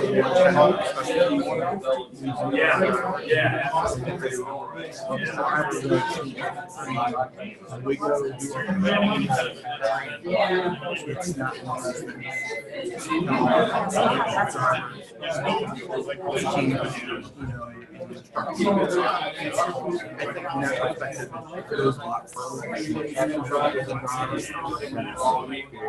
right. Peer-to-peer. Right. You'll see on my slide, we have 4 of the 7 safety team members. We actually participate in how we're working in the office for different aspects, like DOT compliance.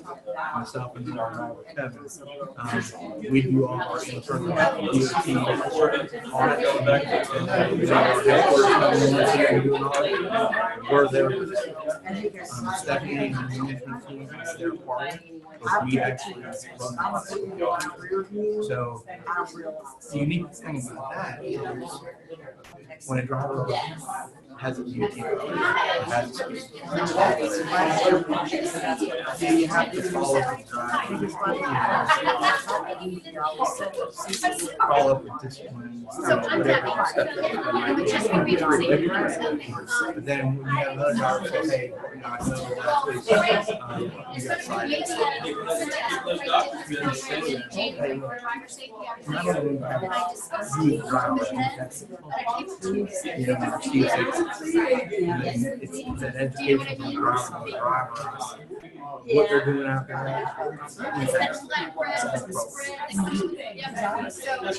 Right. So I think it's good stuff. Yeah,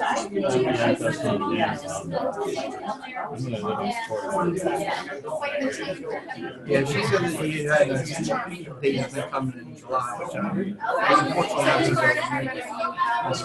we all have so we'll get a good snapshot. Yeah. I grew up there. And coming to this stuff here, this is where like it's best practice, and you get fresh ideas. Yeah. Sort of. It's a national park across the industry. Millennials are coming out of college.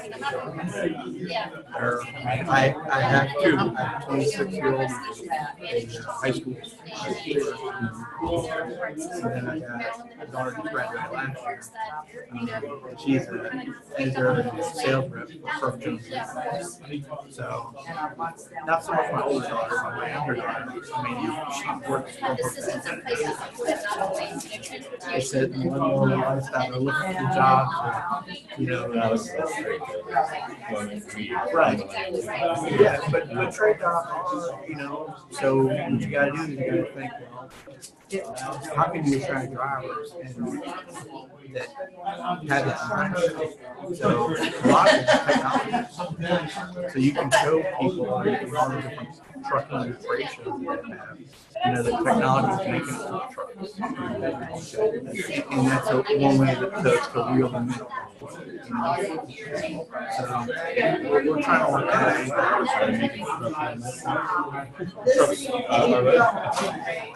All of our traffic centers, we have 38 trucks, and they're all automatic. Yeah, no, that is one thing. It really is.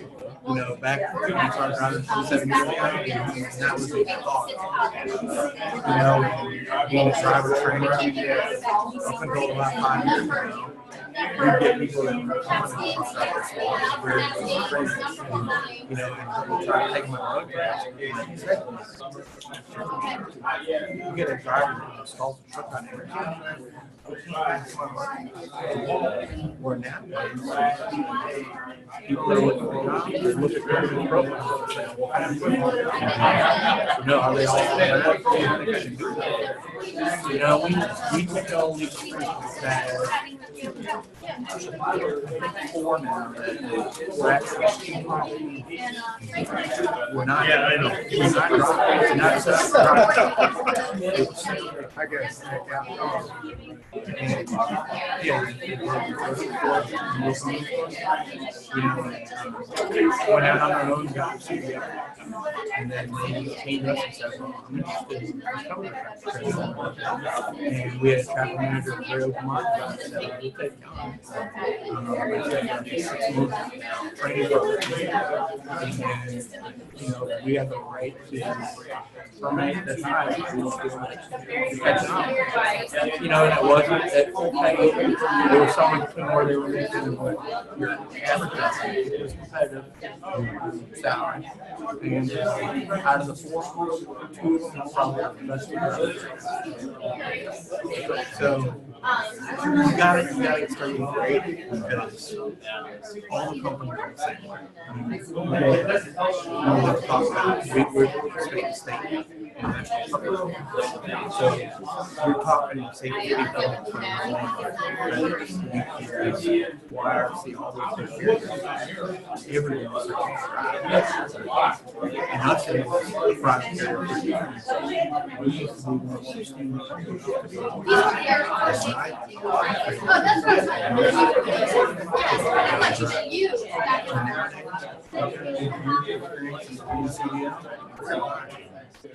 And it's not the freelays, done with all the other LTL and carriers like that. So that's something a lot of us relate to. You're trying to see nutrition.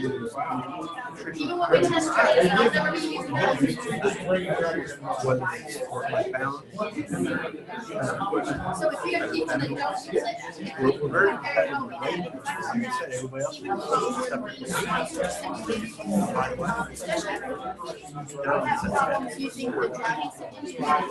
we're on a business, so we did all our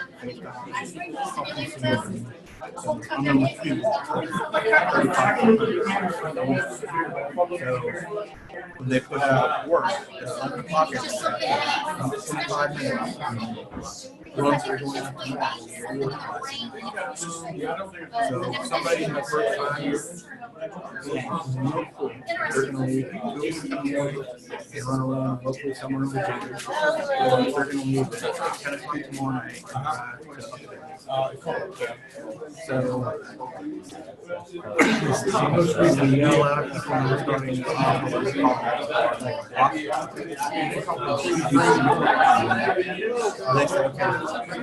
they take our staff every week around the same time. And we say, good opportunity. So next 6 months, I know on Monday they're going to New York. I'll be home Tuesday, Wednesday, and Friday. That's Thursday, Friday, and that's how we're going to try to start hitting the job.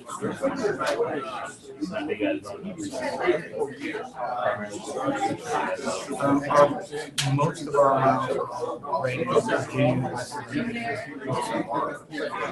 But we do have service areas on the production side. We should start. We don't have so that's how far and it's about a 50-50 split, which in years past we've gotten around 70%. Like 70 these drivers and we companies and promoting drivers to customer if they weren't doing the right thing.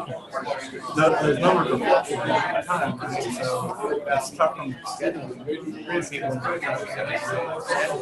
People build it. You got to make sure you have enough drivers here. You don't want to schedule. You don't have enough drivers. Because then what you're doing is drivers so let's say I lose up today. Go to a hotel, drive 5 hours and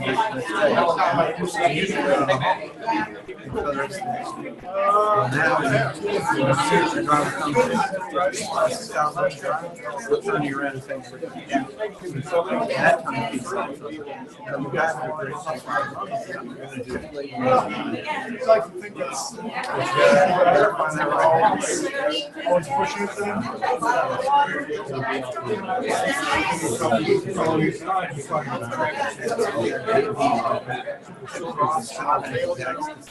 Really well laid out average. Now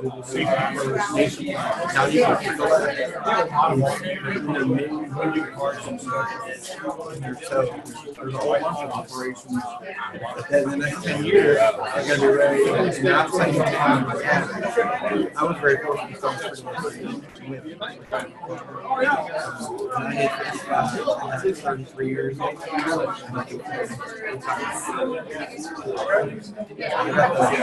There are 5 more years. That's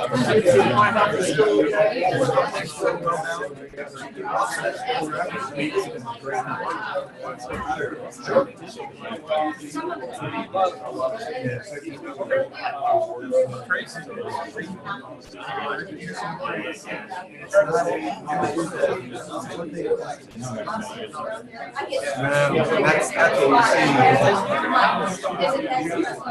We have a very tough community now. Like I said,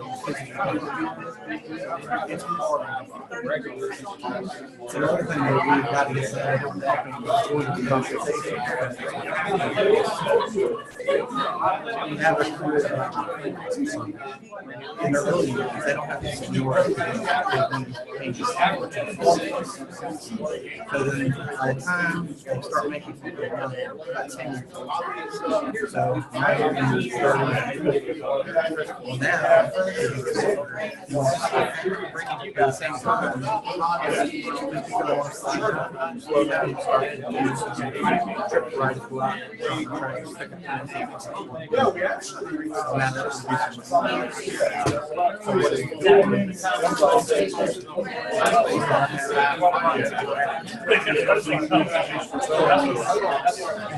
We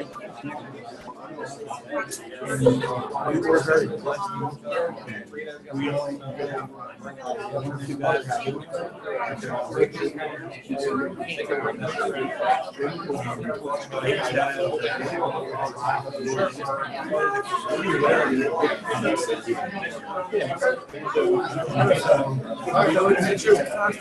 I'm looking forward to hearing you go.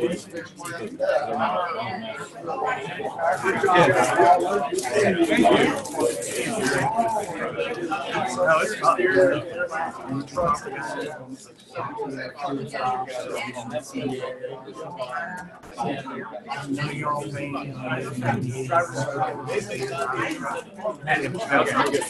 Especially like how I do on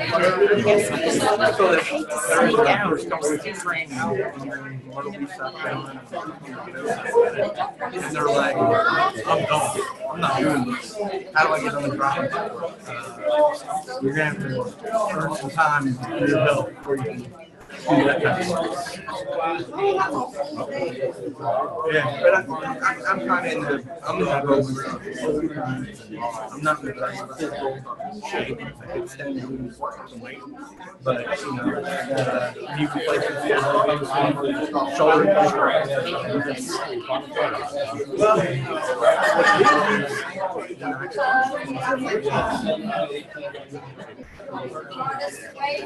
when you talk about facilities that be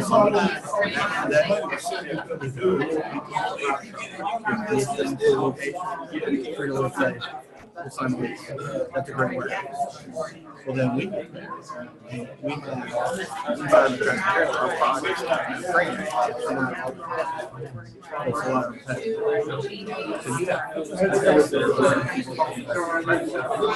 and these facilities that they rented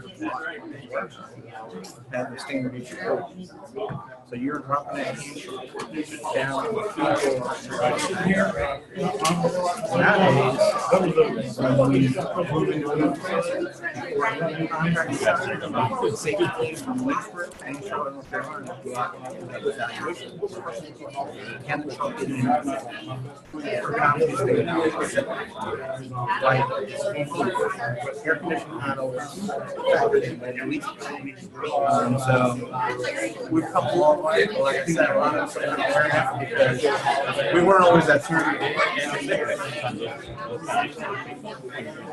They did. So my kids,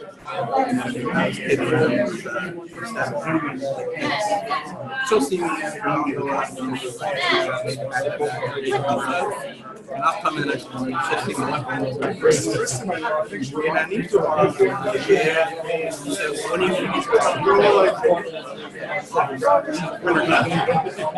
winter time. As you get older, you don't like doing that stuff. I will be glad to get a show done.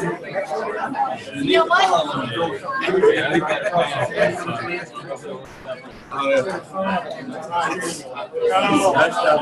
Just like on 545, your desk. Here you go. It's the thumb. Yeah, right. I think so.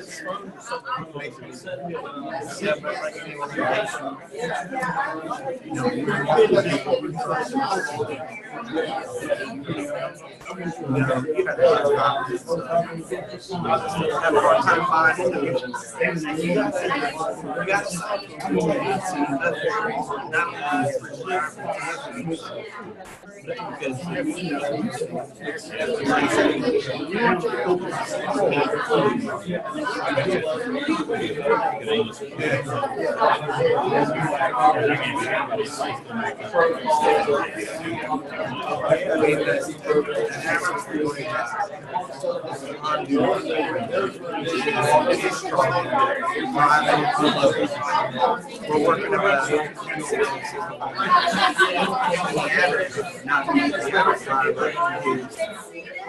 oh, really? Really? Where's Four. the Cheetos? 4. Yeah, you should have brought a box. It's January. It is. But then the average driver is long. That's 10 hours long.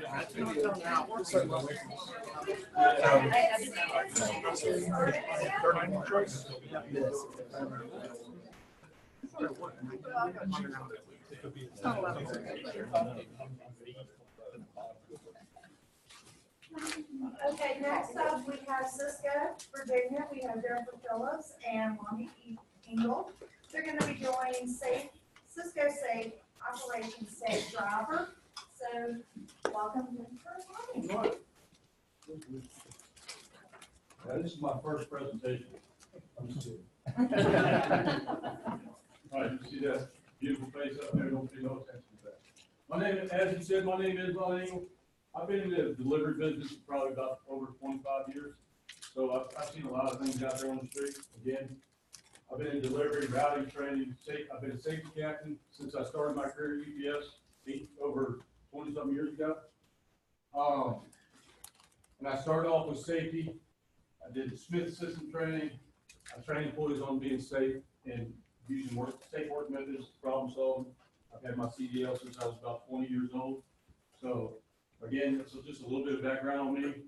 But again, I've been in the delivery business and something with the steering wheel basically my whole life. So with that being said, I'm going to introduce Jennifer here. All right, good morning. Morning. I'm excited to be here. Thank you, Gopher, and team for having us. We are both very passionate about safety, and a little background, I've been with Cisco for about 5.5 years. My entire career I've been a safety manager. But as in any position that anybody's in, whether you're a safety manager or a driver or whatever, everybody is involved in safety, correct? Yes. So really I've had a whole career of safety, even if that's not been my title. All right, so a couple of things that we're going to talk about. The biggest thing is our safety culture. I've heard that word a couple times. We're going to start at the beginning with our new hire process and go through talking about our cell phone policy. As well, we're going to have one pre-trip and post-trip and why that's important. As somebody mentioned earlier, Smith system training, that's a requirement at our facility for every driver. Then we're going to talk about some technology that we use, DriveCam and Bendix technology. And if we have time, we're going to talk about our safety best practices and our recognition program. Okay, so let's start with our new hire orientation process. This is key, this is important. When we bring every new hire into the process, I get them first. They spend 4 hours with me, okay? Yes, we did. Safety is important, so we want to step off on the right foot, right direction. So, 4 hours. 4 hours to me, one of our policies and procedures, and I try not to put them to sleep. We have videos, we have a lot of interactive things that we talk about, we look at. But I know at the end of the day, they're not going to absorb all that, okay? So a little bit later, we're going to talk about our 30, 60, 90, 180 initiative. But after they're done with me, then we go upstairs and we meet all of the top levels of management. It's a meet and greet. We serve them lunch. And then they spend the second half of their day with HR. So,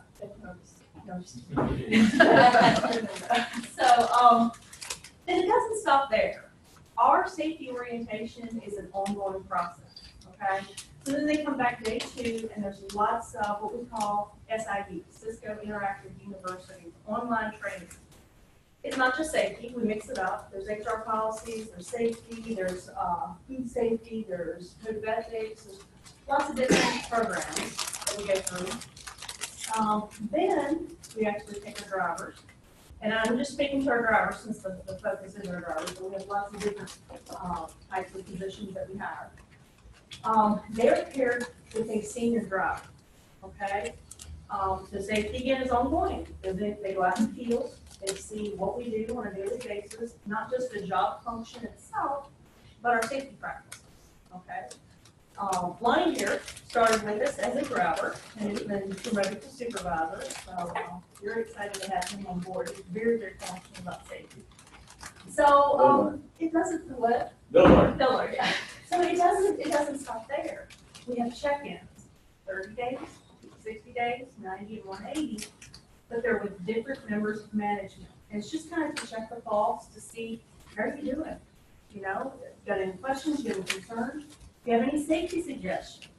You know, so it is an ongoing, constant, effort with our employees. We want to make sure that we're engaged with them, that, you know, everything is very clear, everything's understood. Then we have a final drive with the supervisor before they are released on their own. How many of you have worked for a company? Here's HR, here's a policy, sign off on this, go. Anybody? I've been there, done that. That's not a good way to do business. We want to make sure that our employees know what they need to know, and they do it in a safe manner before we release them. Like releasing your children out into the world and stuff. And then even after that, even once they're out in the field, they're on their own, we have a continual monitoring process. I myself go out into the field, I ride with drivers, I help them, do audits, things like that. So it's a constant, ongoing program. So. Now, Lionel's talking about our cell phone policy. Yep.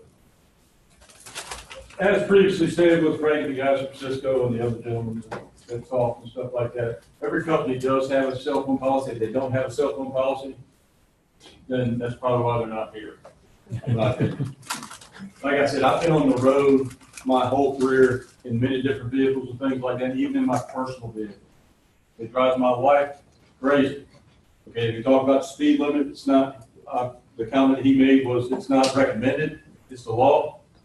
She goes, you know you can go 70. I said, I probably can't. I said, but the guys behind me are doing 80. I'm just the type of person that like to sit back and I like to follow the speed limit and stay back and see it all. I let everybody else get out of my way. I have space on all four sides of my vehicle. Y'all can do what you want to do, but I'm going to get where I want to go the same way I left my house. With our cell phone policy at Cisco, we started this thing, again, this is before my time, but they used to be, what was it, Jennifer, 3 strikes and you're out? Now it is 0 tolerance. Okay, 1 and you're done. That means if I catch you on a cell phone, you're going to lose your job. And I will tell you, in the year that I've been at Cisco, the 3 words that the president of the company told me is to stay off your phone. Because here at Cisco, we hire you to retire. Not only your phone, tablet, GPS, whatever, any device you have in your car, vehicle, or whatever. You need to stay off of it. It's that simple. If you get caught with it, you're gone. I mean, and there's no in between, and any employee that starts with us, they know from the get-go that that's the law. So I'll give you an incident. I have a driver that worked with Cisco for 16 years. That's a long time in the company, wouldn't you agree? Yes. Mm-hmm. So, you know, he's established a career, and he knows the policy probably better than anybody, okay? And later on in this video, you're going to see some of the technology that we have with our drive cam, the bending system with the trucks and stuff that we have up and coming. But now, he got caught with his SDS, which is, again, when I go over the pre-trip module in this presentation, you'll understand what I'm talking about. But all he had was an SDS sitting in his hand, just like this right here. And he's looking out the window. I know what he was doing. Can't prove what he was doing. I have a feeling what he was doing. But the truck sensors on that truck, on that bending system, stopped the truck for him because the cars in front of him going on the on-ramp came to an abrupt stop. Well, the truck stopped, and when it did, it set the camera off. Boom. He's on video. And that driver knew he was caught because he looked like that and would not look at that camera. That thing was sitting right there in his hand. He wasn't using it, but he had it in his hand. If that truck wouldn't have stopped that tractor and trailer, it would have hit the car in front of him. It's that simple. 0 policy, you're done. And we don't do, you can't use a headset, nothing. I mean, as stated before, I think Frank talked briefly about it, and the other gentleman talked as well, said, you know, your brain, if you're carrying on a conversation and stuff like that, you're not fully focused on that road. For me, if I'm behind the wheel, that's all I'm thinking about. Because I'm worried about everybody else, is what I'm worried about. I've seen way too much things out there on the road, not to assume that everybody is doing what I'm doing. And that's just me. And I try to train my drivers that way as well. So I'm gonna give it back to Jennifer, but I just want to let y'all know, how passionate we are about this policy right here. This comes down from our president, and it's iterated to everybody. It doesn't matter your tenure, seniority, or whatever. You get caught with that, and you're done. Jennifer? I, as a safety manager, if I would get called on the cell phone, I'm fired. So we don't, bend rules, people, it's non-negotiable. And with the real strict labor market that we're in, I'm sure all of you are experiencing it, hard to hire people and retain them. So that's just one thing that we've just chosen we're not wavering from. Okay, so let's talk a little bit about Federal Motor Carrier Safety Administration score. This is something that we've monitored since day one.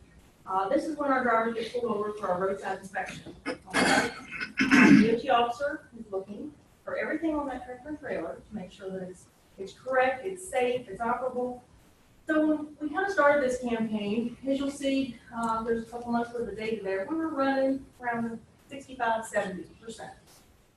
DOT's threshold is 80%. And what that means is if we would get above 80%, we're going to be flagged in their system and they're going to start pulling our drivers over more often.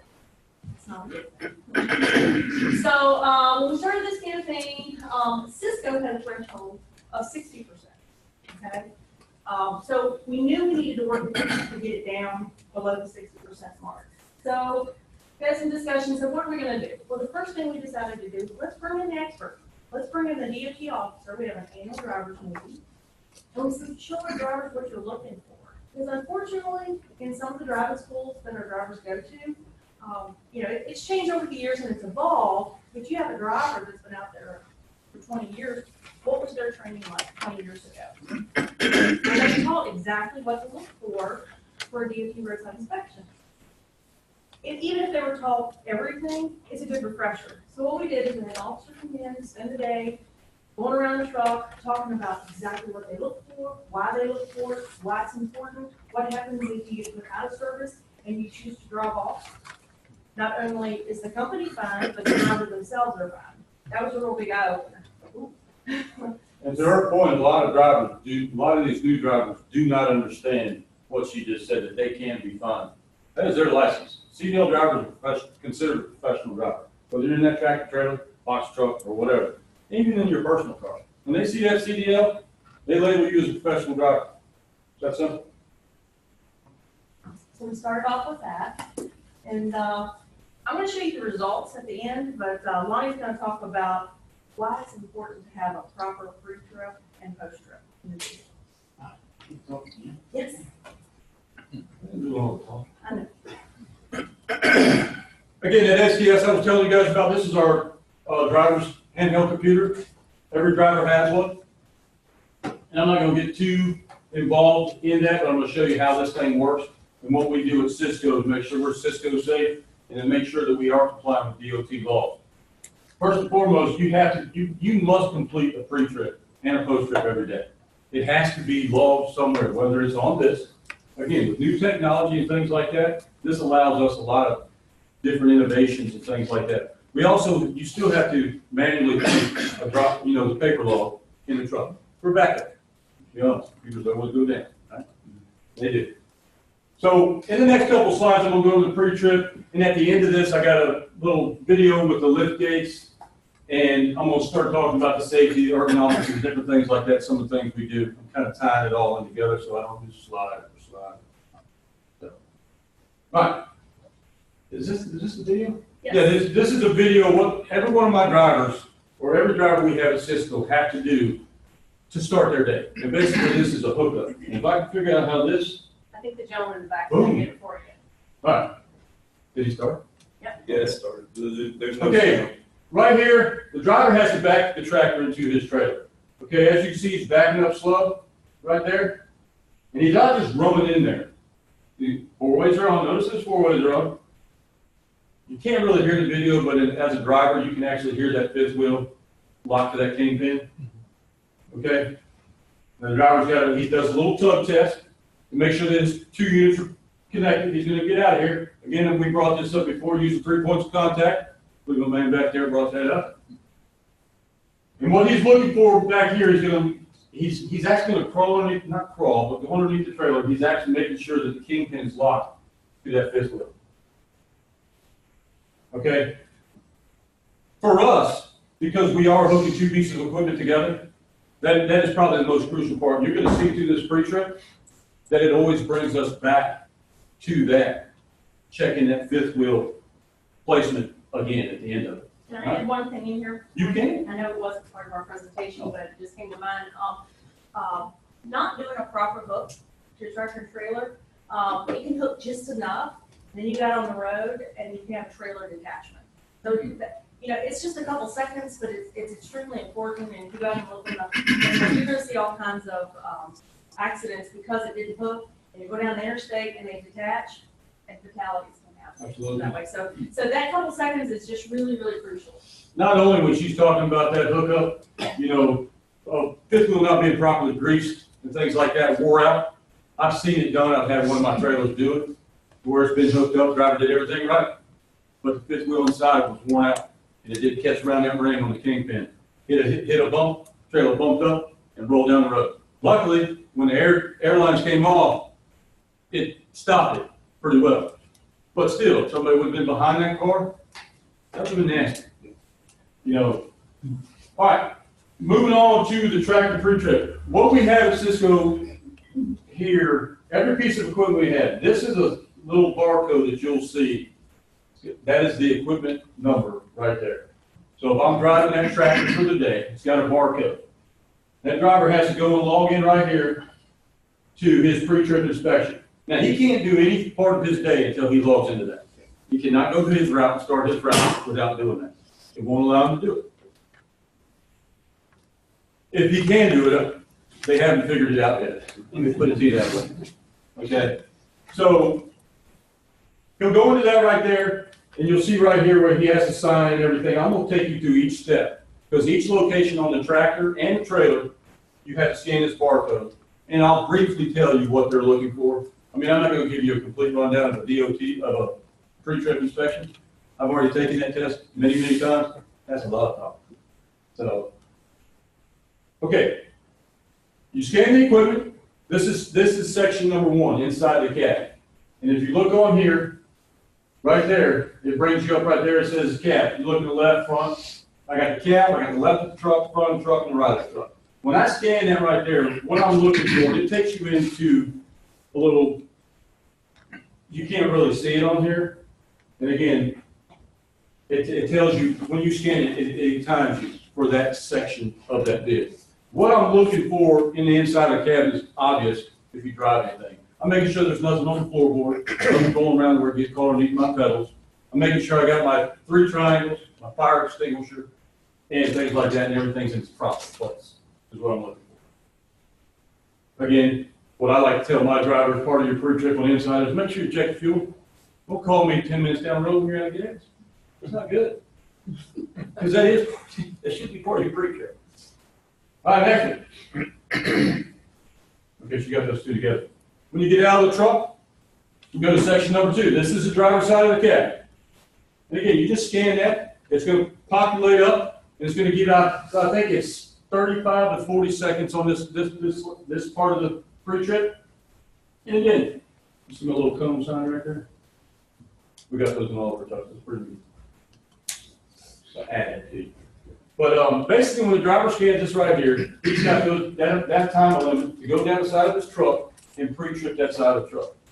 And what he's looking for to make sure everything is attached to the truck, the steps are solid. He's looking for any visible damage, checking his mirrors to make sure they're secure and things like that. Again, I'm not going to go through everything. It's got a gas cap, make sure the gas cap's tight. You're just looking over the overall view and safety of your truck to make sure there's no damage. Because you don't know who drove this truck last. And it's my responsibility as CDL driver to make sure whatever I'm driving, whether it's mine, his, or whatever, that's Cisco's truck. It doesn't say line anyone. It's just that way it is. So you got to make sure it's safe. What I do? There we go. I hit the wrong button. I told you my first time with this little thing. We're going to figure it out though. All right. Stage number 3 is the front of the truck. And again, you can't really see it right there, but again, you've got to specifically scan that. It gives you a certain amount of time to go over and get the overall view. And those of you who have taken your CDL test, I don't know how many people in here have the CDL. Anybody? I don't. Good. All right. You know, you got to get out, and what the driver's looking for in the front, he steps back, he looks, make sure there's nothing underneath the vehicle, it's not leaking, make sure it's not leaning one side to the other, checking all his lights, make sure everything works, nothing, none of his glass is broke or anything like that. And everything's attached to the vehicle. So he's going to go to the next section. With stage 4 was the passenger side. Same thing he did on the driver's side, he's got to check on this side. And again, basically with a pre-trip, all you're doing is you're checking to make sure everything, there's no visible damage, there's nothing hanging down, it's not supposed to be hanging down, and things like that. And in front of that truck too, now, mind you, the hood should be popped when you're doing that. In anything you're driving, the hood should be popped. So he's also checking in to make sure, check all his hose is not leaking, and things like that. Check his brake chambers, make sure there's the right amount of play in there, no excessive rust on the frame, and things like that. I can go on and on, but I'm not going to bore you guys. The two guys that have CDL, they know exactly what I'm talking about. Again, going down that passenger side, checking the overall components of that, and he's got to, once he's done with that, it's going to take him back to stage number 5. Which, if you guys can see stage number 5, it's a little blown up, but this is actually behind the tractor. And he's actually underneath the tractor and the trailer right now and scanning that number 5. Again, I told you guys before, it takes you right back to the 5th wheel. That's how important it is to make sure you have that tractor and that trailer hooked up. Okay? And what you're checking for there, obviously, again, you want to get another view of the kingpin, make sure it's locked. You're checking your lights and things like that down there. And you're checking your frame and make sure there's nothing hanging down there. Okay, we're going to move on. Okay, this stuff right here, I can talk about this stuff all day, but because time, I won't. I enjoy this stuff, by the way. The final check of the tractor, and this is what's going to pop up on my little STS. You see it's right there? Come on, man. I hit the wrong button, people. Okay, little red button. That right there is my tractor number, the first one that I scanned. Now the driver has to go down here and where it says yes, right there, equipment satisfactory, it would say no. I just swipe over yes, and the driver has to sign his name. Okay, now when he's done with that, he's done his tractor. That's not the only part of the pre-trip because I have another unit that I have to pre-trip because I'm pulling the tractor. So we're going to go to that. And I believe this is a video as well. Yes, it is. We had sound to it, but I'm going to be the sound because you guys, at the end of the day, you're going to be tired of listening to my voice. Again, the driver's got a scan right here in front of the trailer at stage 1. And again, what he's looking for, he's checking anything that's on that trailer is attached, making sure the doors are closed. There's nothing hanging, DOT tape. If it has a door, he got to make sure it's closed and latched safely. Checking his blinkers on the side here. Again, that's got a door for the steps, checking his landing gear, making sure it's up. And he's checking over the overall view, and anything that that's attached to that trailer is attached properly the way it's supposed to be. Checking his tires, making sure there's nothing in between the tires, checking his tires, make sure there's air in them. You want to check down there, check all his lug nuts, make sure that there's no visible rust or water damage. Or if you can see water or rust, that means your lug nuts are loose. Then he's going to go to the back of the truck. He's going to scan number 2. What he's checking back here, the same thing you would check in the front of the tractor or car or whatever you're looking for. He's checking everything to make sure all his lights work, marker lights work, and the overall condition of the vehicle. Making sure your lift gate's up. We'll get more into that lift gate as we go. License plate light, a lot of people don't understand, but you can't get it taken without having a light on the license plate. Again, he checked up top there. Now he's going to go to stage number 3 on there. He's going to scan that barcode right there. Every trailer we have has these barcodes located on every one of them. And he's going to check the same thing on this side of the trailer as he checked on the other. You can't see it in that video, but if we have a reefer tank right there, he did check the gas cap to that. And that needs to be on there as well. Again, he's checking his marker lights, checking his landing gear, and making sure everything's in proper working order and everything's in good, safe condition. When he gets to the bulkhead right here, he's got another label he's got to scan, and I apologize because you cannot see it, but it is right there. And I promise you, he did scan it. What he's looking on here is checking up his air lines, checking his emergency lines, make sure everything's connected properly. He's checking the overall condition of his bulkhead, make sure there's no damage. We have thermal keys on here, which keeps our product cool. You need to check, make sure it's in proper working order as well. Now that right there is a complete pre-trip, what the driver has to do from start to finish in the morning. They have to do that before they can start their route. Let me rephrase. They should be doing that before they start their route. But we take it a step further, so we ensure that they have to do it and they can't go without it. And again, because of new technology and things like that, and that computer does what? Once they log that in there, you know that computer it's tied to a report somewhere. So I can get the information, click of a button. With my laptop in my van, as long as I'm pulled over and I'm not driving, I can check. Let me rephrase. As long as I'm pulled over in a safe position, and I can check. We go to the next. Now, when he gets done with that trailer, you would see right there, it would have the trailer number and 2 checks. Again, he's got to go back to this, hit yes, satisfactory, sign his name, and then the driver complete his pre-trip and he can start his day. We go to the next. Man, I'll tell you up there. Am I hitting the wrong one? Oh, is that you? That's me. Oh, I wasn't done. Hey, Lon. Oh, do you have a question? I'm sorry. Yeah. That was a nice day and everything. Guys out there in the daylight. Glad you asked that question. Okay. Just so y'all know, that's in a perfect world, okay? But I can tell you in my Richmond yard, you better have a flashlight. Because I have drivers that start at 12 o'clock at night, I have drivers start at 2 o'clock in the morning, I have drivers start at 3 o'clock in the morning. It's not always lit. So drivers know that they have to have a flashlight or a head flashlight to be able to do that. And it does make it more challenging to do that. That's why we have put that system in place to do that, because it is a challenge in different locations, weather, rain, snow, and things like that. Yes, sir. If the scanner for whatever reason doesn't scan because it just decides not to work that day, can they still not do their job, or can they bypass it? Can they? Because we have scan issues and stuff. All right, now, let's be honest here. Oh, computers go down. If my STS went down, absolutely. He's going to have to revert back to the way he was trained from the beginning. You might have to go paper law and things like that. But for the most part, I'm telling you, we've had these STSs now for what? For more than a year? And haven't had that issue yet. Not saying it couldn't happen, but we all know with technology that it can.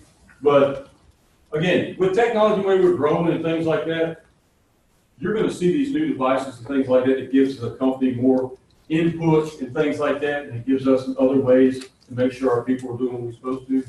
But at the end of the day, my job as a safety coach, a supervisor, a manager, or whatever you want to call me, I have to make sure that they're following the rules, whether we have those or not. Does that make sense? So, he stated that they have flashlights. We actually had an incident where a driver had a flashlight, but because he was using his hands, he had to put it in his pocket. It was dark. He tripped over a chalk block, broke his leg, had to drag himself to the truck to call 911. So from that, we learned, and we bought every driver the headlamp so that their hands could be free, but they still had light to do their job. So, as things happen in our industry, we want to try to investigate it, learn from it, improve it. Okay. Very good. So back to our DOT number. Remember I said our Cisco threshold was 60. So we set our bar lower than the DOT number, correct? So as you can see, we brought it down. We brought the DOT officer in, we did some training, we saw some improvement, our number went down. Just as we get it down, guess what happened? As with anything, they lowered the bar again. So in 2016, they said, no, we're going to be down to 40%. Oh, challenge on again. So what are we going to do now? So we talked about it, our safety steering committee, we said, well, what can we do to bring this down even more? So we decided to do something called a scavenger hunt. This took a lot of time, but it was fun. We come up with a little device of just a little tag. They were numbered. And every day, after the drivers would come in off their route, and they were gone, they would go home, I would go out into the yard and I'd place these tags on different places, on tractors, on trailers. My favorite was the oil dipstick. Very important to check your oil dipstick. We actually had a tractor come in, not to get dirty laundry. But it was very obvious the driver never checked the oil. So this promoted, forcing them to have to get into that practice. And with anything, it's a behavior, it's a practice. Once you start doing it, it creates that habit. So every month we would give away prizes. If they would find that tag, the very next day they had to text me, call me, not water up, And just let me know they found it. I logged it. If they found it 3 days later, sorry, your name didn't get shown in the drawing. You had to find it during the pre-trip. So every month we give away drawings, whether it be a grill or a cooler or whatever.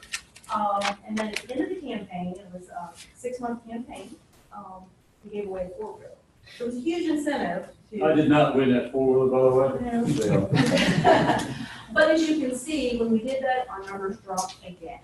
So I've been there 5.5 years, and this is absolutely the lowest that our number has been in the 5.5 years that I've been here. So, Jennifer? yes. Not to cut you off, but to that campaign thing right there, she added that driver could not have no accidents or recordable accidents. He could have found all the tags in the world. But he had that one little accident, his name's out. On the liability accident. Liability, Yeah. that's correct. So also they had to have good attendance, they had to be good standings, you know, we want well-rounded associates at our company. So we're number one in the industry, and we don't want to be just number one in food service wise. We want to be number one in safety. We want to be number one in our environmental practices, our food safety practices. So as you can see, putting these efforts into place made a direct impact to our numbers. Actually, to her point, what we want is what Frank and the people at Cintas have, which is what we're striving for. Right? DPP. There you go. That's good. You guys know that. I think it's awesome what you guys are doing. And two, before I start, can you stop that for a second? Because this guy right here, you guys know this guy's about to get out of his truck. You actually look at him. For what you guys are doing over there at Cintas, I think that is awesome. I mean, because at the end of the day, you know, when you talk about safety, it only works if everybody's involved. You know, you talk about going from 7 people to 50. I can't be the only one pushing safety. Either the company buys in or they don't. And I think everybody here, obviously by being here, they're bought in. And that's the fun part about safety. You can make safety fun, but you can also, you know, it's also got to be at the front of everything. Basically, what I'm going to talk about before he starts this video right here is just pretend I'm at a stop. And again, it might not be light outside, and it might not be sunny. Okay? But I want to show you what we train our drivers to do at each stop. Okay? And again, this is going to be cone placement, and then I'm going to start talking about a little bit of ergonomics and things like that. We're going to lift gates and new innovations as they come on. They can take the strain off of your body. All right. Basically, use your 3 points of contact. I did get out of that truck, walking around to the passenger side. I'm at my stop. If you guys watch this video, you can see me. I'm always looking. I'm being aware of my surroundings no matter what I'm doing. So I'm going to take a cone, I'm going to put it in front of my vehicle.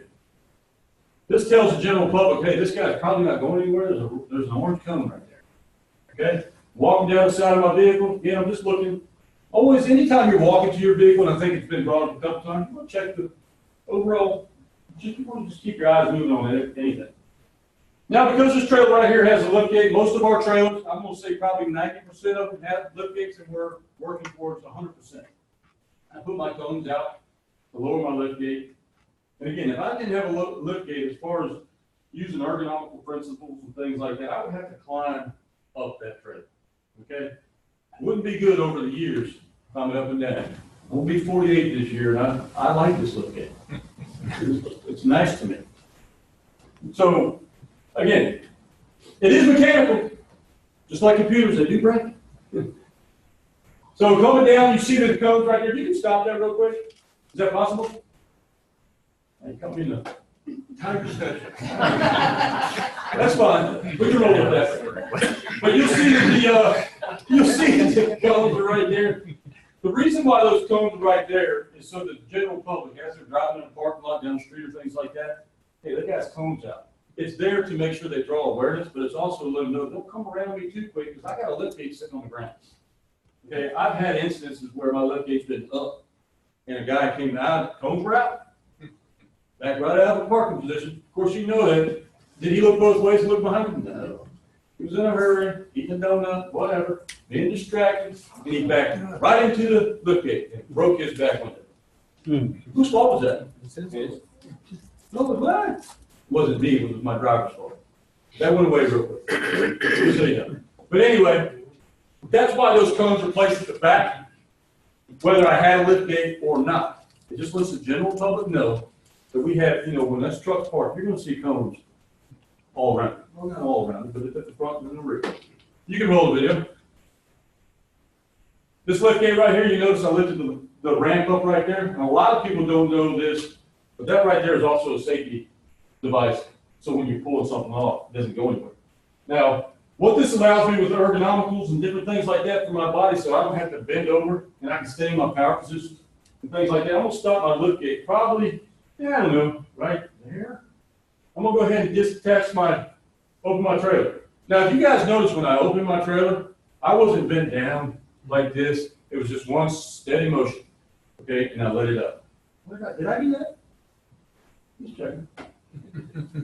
But again, even the handle on the back door, you notice the string that was hanging down? That allowed me to just let that door up nice and easy. Because with ergonomical principles and things like that, knowing your body and stuff like that, if I have to go outside of, the natural curvature or anything, whether it's my arm, my elbows, my back, things like that, when I can use equipment like this right here, it helps out a lot. And it's also going to make it to where I can do that job longer. We're going to roll on, because I have a lot to talk about. Y'all tired of that? I can keep going. Okay. This right here is my by far best. I like this, just so you know. I'm going to show you how much I like this right here. Every company does the Smith system, or they say, okay, we use the Smith system. Well, how do you use the Smith system? I've seen some companies that just got that little sticker in there. I carry this with me all the time. This is mine. And I've taken this thing right here since I was probably 21 years old when I started my job at UPS.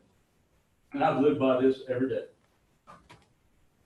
Everybody knows the acronym for the Smith system? All good kids like milk? Okay. The A. Aim, high, and steering. Okay, I'm gonna break this thing down for you guys, what I look for and things like that.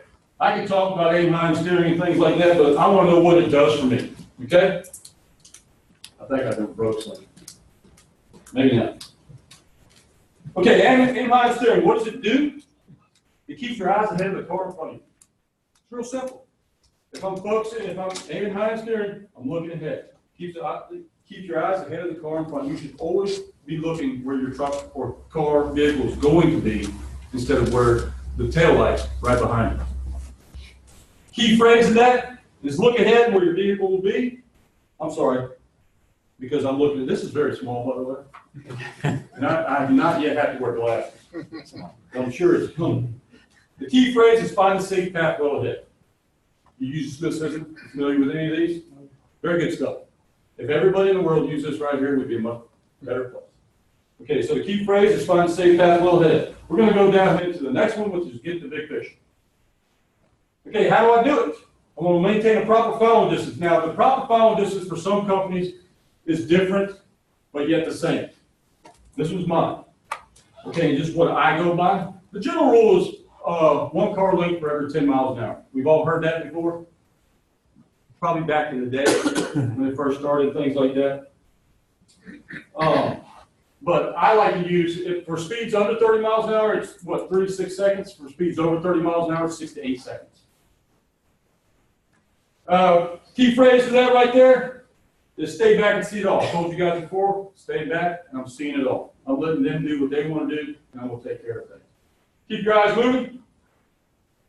How do you do it? I want to scan, don't stare.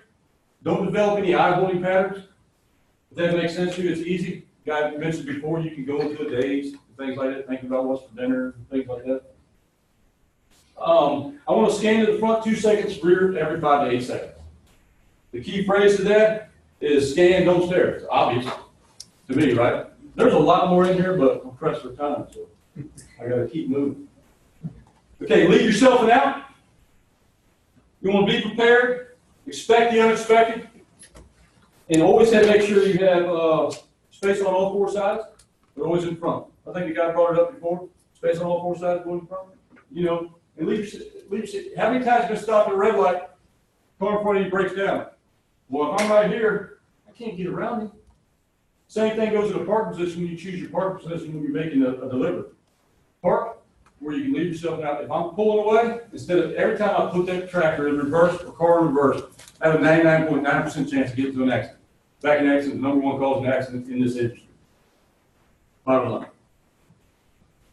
All right, make sure they see this one's pretty self-explanatory. You know, how do I do it? I want to communicate in traffic. The only thing I have to communicate in traffic with is my horns, lights, and safety, right? That's all I have. I got to use them. That's why they're there. And then and the key phrase, real simple, don't gamble, use your horns, lights, and safety. Again, because I'm pressed for time, I have to keep going, but I could literally talk about this all day. And this system right here, see, he's pushing. Only works if you use it. This is mine. So I do have a real quick video on the next slide here. Before you play it, don't hit play yet. So this is actually one of our drivers, and we wanted to show you a good example of what can happen when you're using alternates in some keys in an accident. So I have you play it. I might have you play it twice because there's two cameras here. One, our cameras, drive cams. You can see in the vehicle to the driver and passenger and at the front of the vehicle. And what you're going to notice, this gentleman right now is doing 66 miles an hour. He goes from 66 to 8 miles an hour in just a few seconds. So go ahead and play.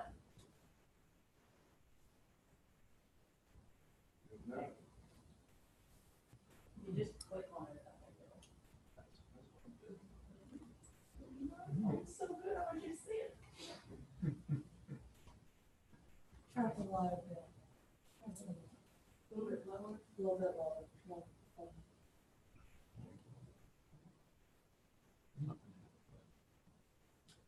Okay, well, I'll verbally walk you through what happens with this.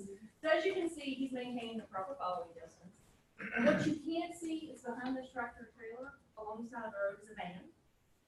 And we're not sure what happens because we cannot see what happens. But he actually, this van comes across in front of this tractor trailer and spins, and our tractor, our driver, T-bones it. Guess what? The driver was not hurt. The vehicle was able to be driven away. That's actually amazing when you think about traffic going 66 miles an hour and somebody spins out right in front of you. And it's because he had both hands on the wheel, he was alert, he wasn't messing with anything, he had a great following distance to the vehicle in front of him. He left himself an out, there was nothing over here. Okay, so he did everything right and everybody walked away. So did the technology stop the vehicle? No, actually in this tractor, we did not have the Benedict's technology. This was driver. This was all driver.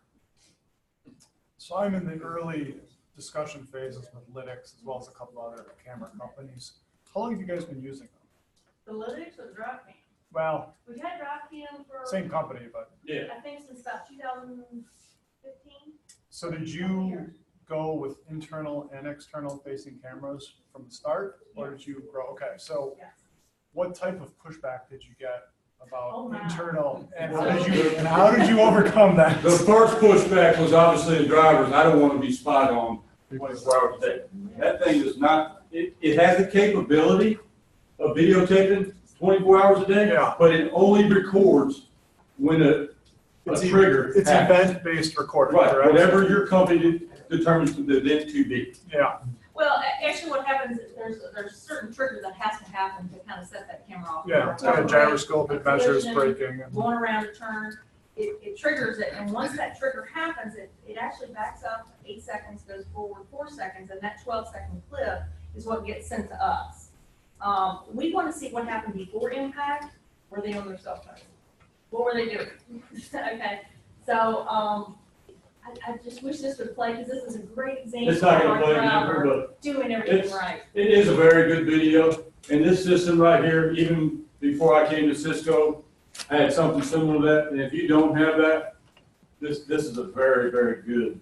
If you want to drive your safety number, accidents, injuries, things like that, cell phone use, seatbelt use, very, very good. And it's a two-way street. You know, and in this aspect, it shows you the positive of what our driver did right, but it's also saved us in lawsuits because, you know, we were involved in an incident and the other party says, well, Cisco hit me. We can play the video, no, that's not what happened. You know, so it's a two-way street. Another question? Yeah, it's just because I'm going through this now.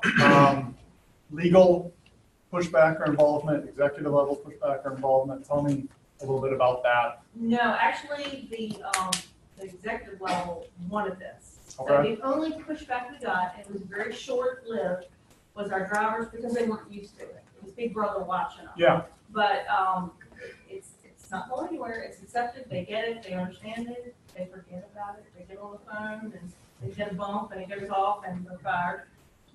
so It's what it is. have you had to terminate long-term, like 15-plus year tenured employees? Going back to what I just said earlier, like the guy on his STS, that's the reason why he lost his job. We've had drivers in double-digit tenure years, even had a supervisor, we had to let go, and it's very heartbreaking, because, you know, at Cisco, we're a big family, but we just cannot compromise safety. How many drivers do you guys It's for have? the general public safety as well. How many drivers does Cisco have? About 120 at our Cisco, Virginia.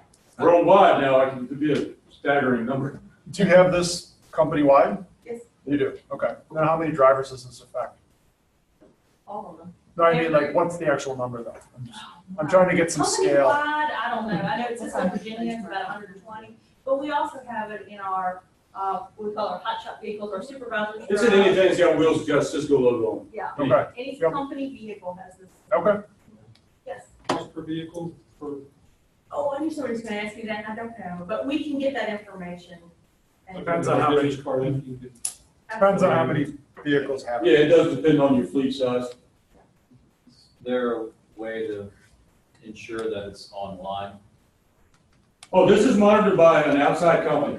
We do nothing to do this. So They install it, they monitor. So, but I'm saying like if truck number one just hasn't been tampered with by an employee, that, you know, there's no record of it for the last 30 days. Oh, it tells us that. This thing reboots, like the camera in my van. Again, this thing right here is also designed to make sure that driver is practicing safe driving methods. I've been here for a year and that camera has not come on yet because I don't follow too close. I don't bounce a curve or anything like that. And every once in a while it'll come on because it has to reboot itself. It's like, this thing ain't working. Oh, it's working. I'm Every just not making night, it work. it does a download of all the videos through the day, and does a kind of a clean dump or whatever, and usually another dump. But, keep in mind, even when this truck is turned off, it is still recording, and we've had videos where a parking brake wasn't set, and it rolled away in your dumpster or another car or something. They're gonna let you know that unit one just is not. Oh, Oh, absolutely. We get every single event. Yeah, and they're all scored.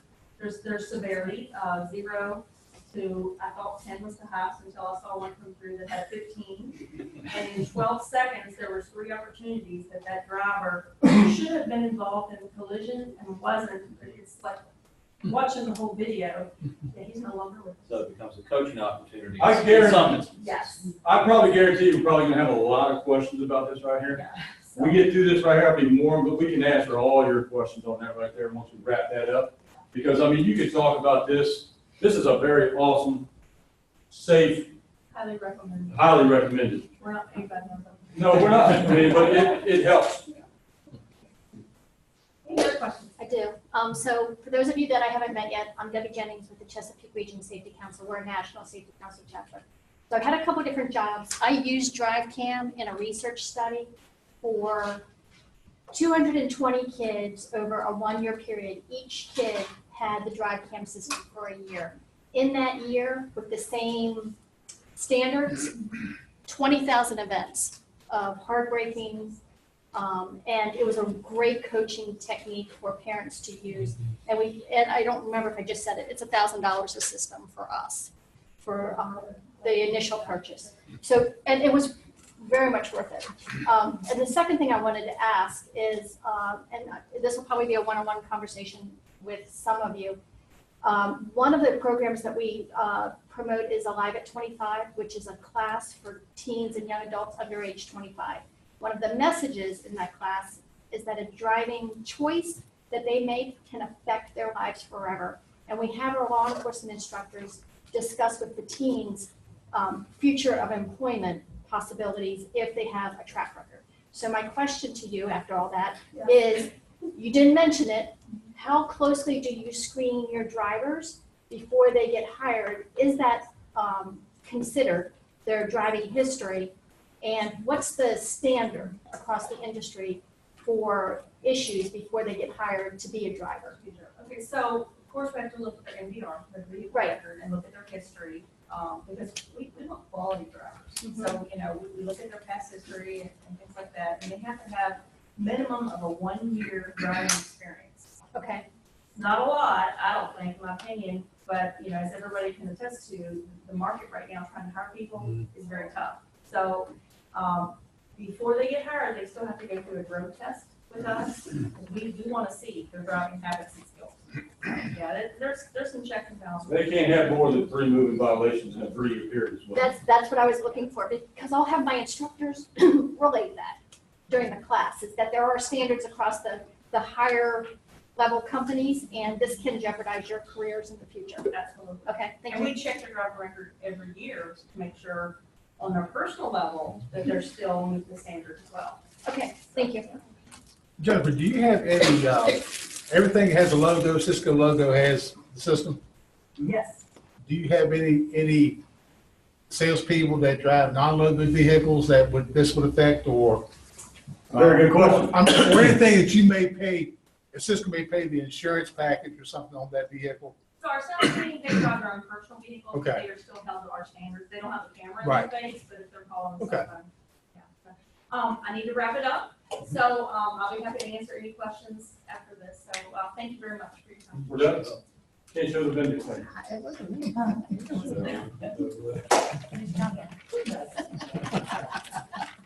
Thank you, Jennifer. Thank you, Lonnie. They will be around after the event. Any questions that you have, I'm sure they're more than happy to answer. So that will not be a problem. Now I'd like to invite Dan up. Where did you get? There you are, Dan. Dan is with Frito-Lay Transportation. He's going to talk about over-the-road driver and DOT point of view, I guess. Yeah. All right, thanks. All right, and just-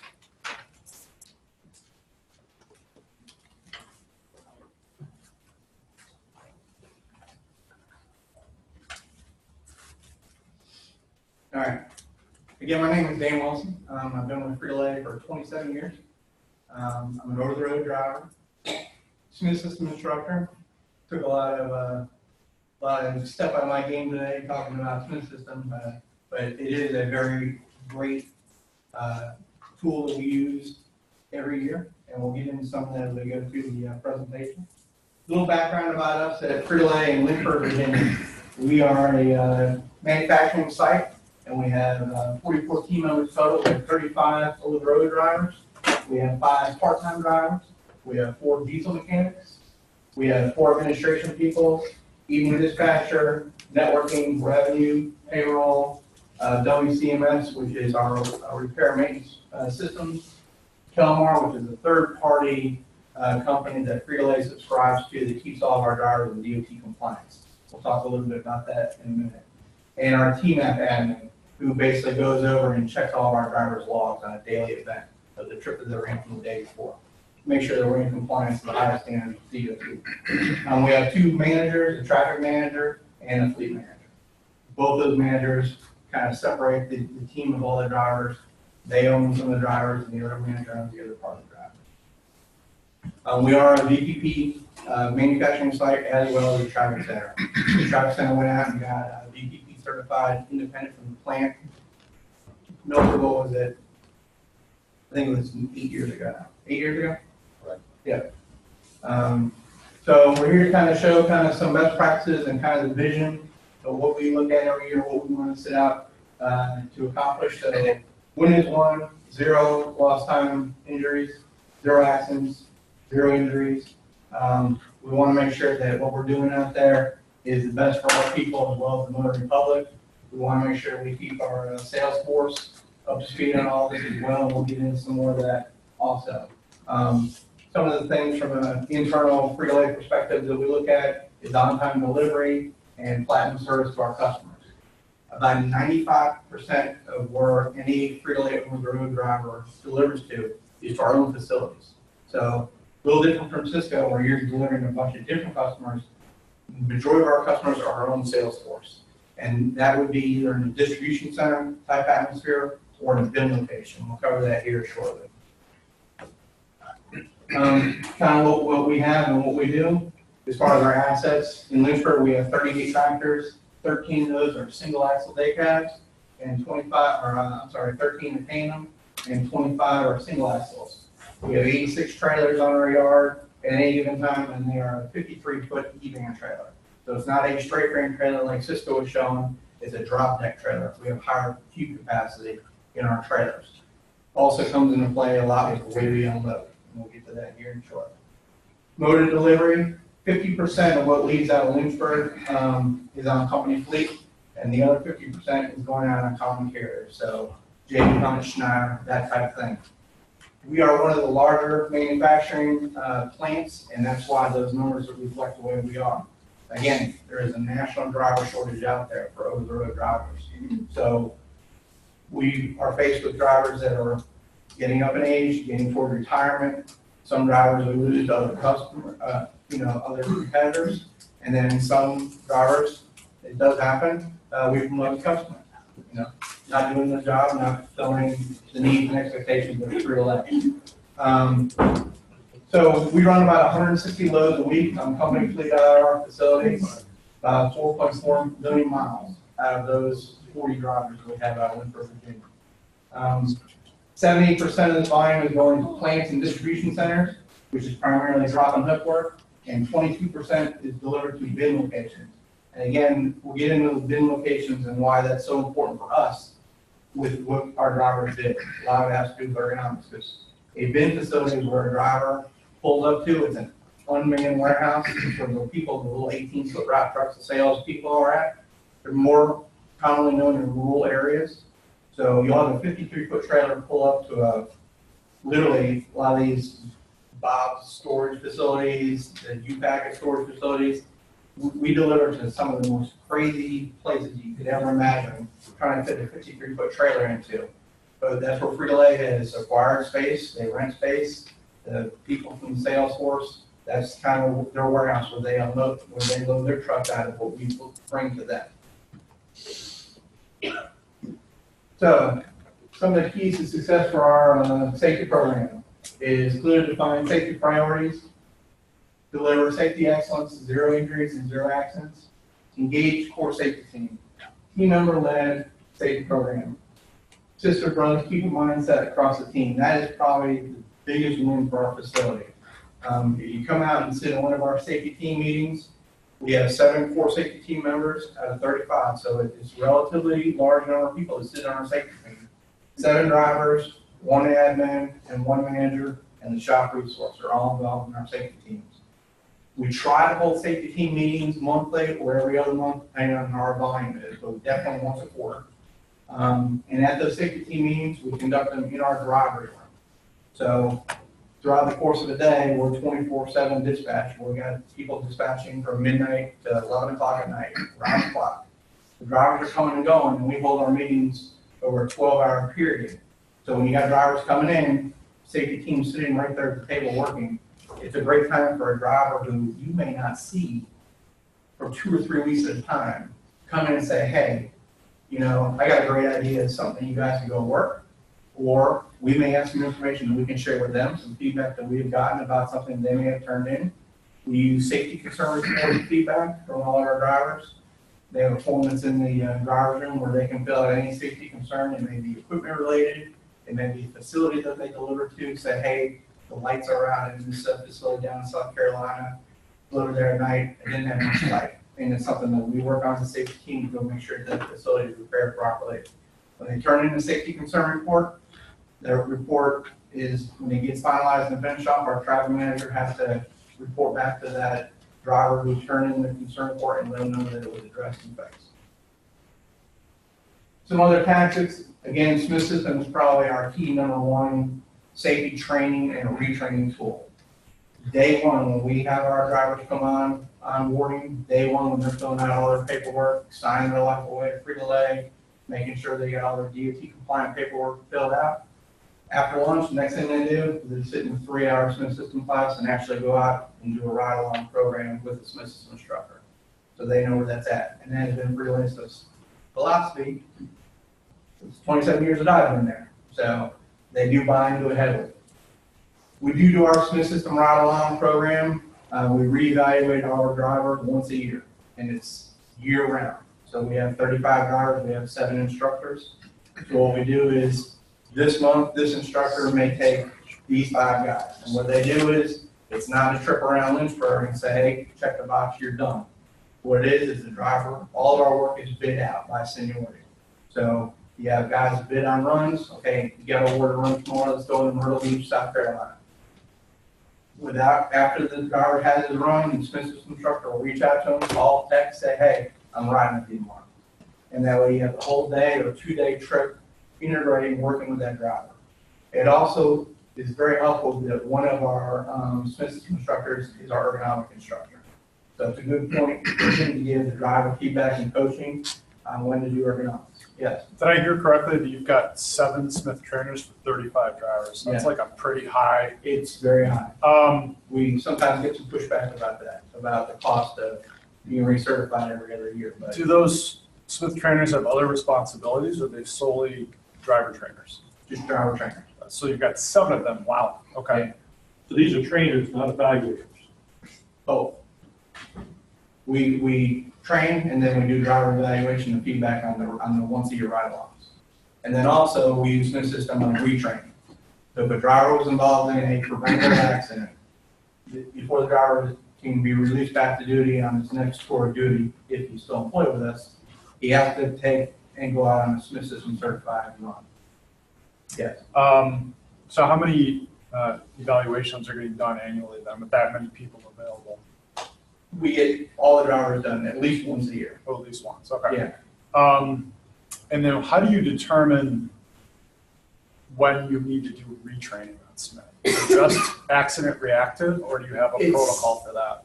Some of it is, of course, if they're involved in an accident, they're going to go through retraining. Other things that we'll get to is reports that we pull out are PeopleNet tablets in the trucks. Okay. So if you got a driver that's had some excessive hard braking or rapid decels, something like that, it could be a leading indicator that, hey, this guy's calling too close. So when they go through the read reports every week and gets filed away, if the travel manager or fleet manager sees that there's a trend developing out of this, they'll contact them and say, hey, I'm going to have to go route down. Skill maneuvering, we'll get into that here in just a little bit. Proactive issue identification and eliminate risk, and that's a lot about reporting, the business planning process, proactive leadership by the entire team, and the ongoing safety innovation process. So here's kind of the structure. Stephanie, she's our traffic manager. Wallace, he's our DOT admin, and myself. I'm a DOT point person. Myself and Kevin Maines, his name's down there also. We both conduct 4 times a year internal mock DOT audit. Managers come in and review what we're doing, but basically it's owned by the drivers. So when we go through and do our 4 mock audits, what we're doing is we're preparing ourselves for when our headquarters group will come in once a year and do an actual full-blown DOT audit on all of our compliance, training, paperwork, everything that we've done. When headquarters come in, it's myself and Kevin are actually sitting in the room for that 3-day audit with them. The good thing about having drivers engaged in all these different things is it's better to give driver a feedback as me a driver. I ran 103,000 miles last year. So for me to go tell somebody that's got more years of service, I'm doing the same thing you're doing. I see this stuff behind the scenes and I'm giving you this feedback that, hey, this just isn't a freedom thing. We're in it to win it together. What you're doing in your personal life, what you're doing on your CDL, in your personal car, it shows up in all of our reports. We use a system called Telmar. They monitor all our third-party paperwork for compliance, but they also, every period, are pulling a snapshot of every driver's driving record. So that way, when that driver, we go through and stay in compliance with once a year, driver has to fill out if anything's happened with their license in the last 12 months, we pull the MDR to double check it. But the color report we get once a month, that validates our company policy. company policy says if you've had a ticket, an accident, even in your personal vehicle, you have 24 hours to report to the company. Because a lot of stuff goes on in other trucking companies when you go out and talk to these people, and they're not doing this monthly check on their drivers. You could have drivers out there that are right on the verge of losing their license, and you wouldn't know it until you did that one-time annual report. So it's very crucial that you keep up with that. So again, myself, I'm DOT point leader, I'm the safety team leader, Smith system instructor. Jeff May's our ergonomics instructor. Kenny does all the equipment specialist, and equipment can be anything from the two-wheel hand trucks, the walkboards that we use to unload the trailers. It also is compliance with the trucks. Inside the cab of our trucks, permit books, make sure they're up to date, registration, insurance, IFTA card, all the stuff needs to be in a permit book. Kenny's the man to make sure every month that he goes through it, and he's checking the percentage of the truck. So by the end of the year, when we're ready for that audit, the trucks are all together. Mark Salzo is our team facilitator, also a Smith system instructor. Bobby Dudley, Smith system instructor, and team facilitator. Kevin Mann, he and myself are the two people that Frito-Lay decided to go out about 10 years ago and be part of the National Safety Council. So Kevin and myself are both national certified for professional truck drivers. So National Safety Council is another great tool if your company is part of that or you want to join the National Safety Council. Send your drivers some classes on driver trainer, train the trainers type stuff. That's great information. We go through every other year and train our drivers on what's new and exciting with National Safety Council. We have a great million-mile program, and we'll talk about that in a minute, and driver training program.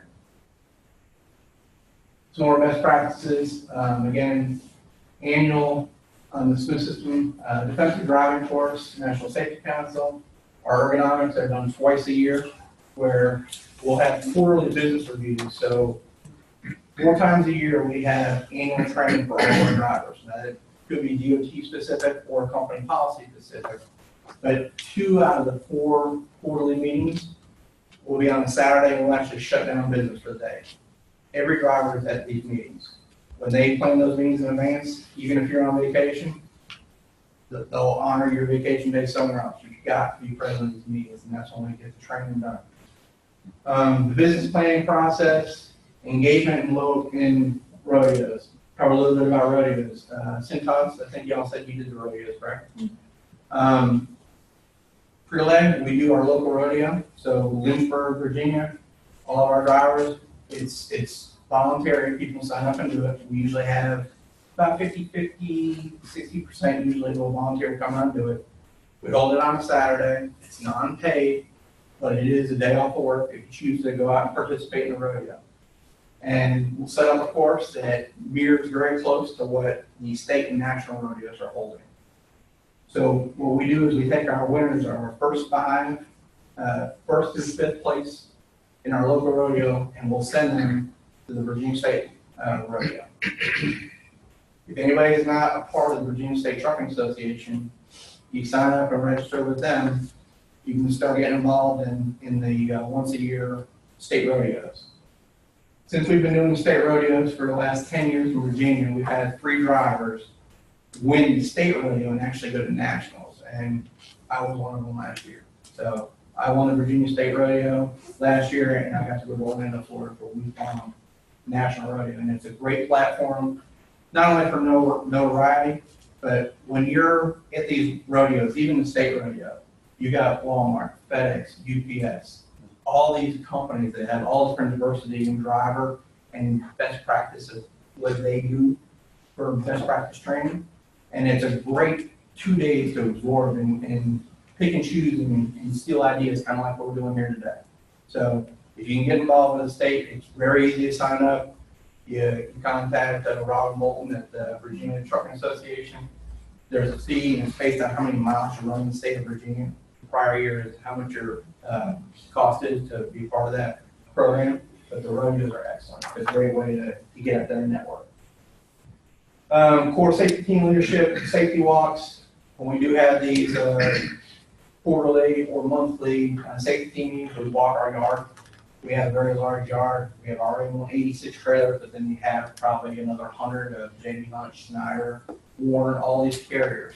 So people come in, carrier came in off of something else before they got to Frito-Lay.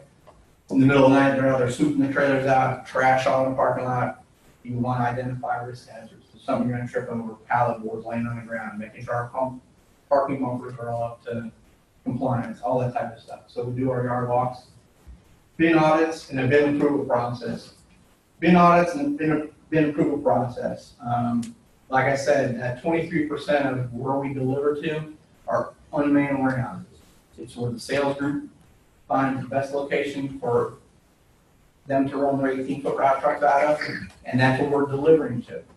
So what happens is the sales group says, hey, this isn't our building. We can't do anything about it. And typically, up about 10 years ago, the operations side, us, we're like, it's not our problem.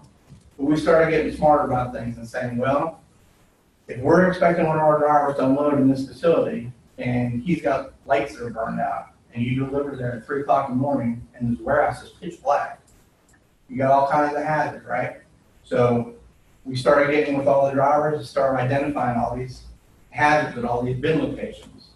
We take that information, we send it to sales. We say, hey, you got 30 days to get this fixed. If you don't get your warehouse compliant, we're going to come out and fix it.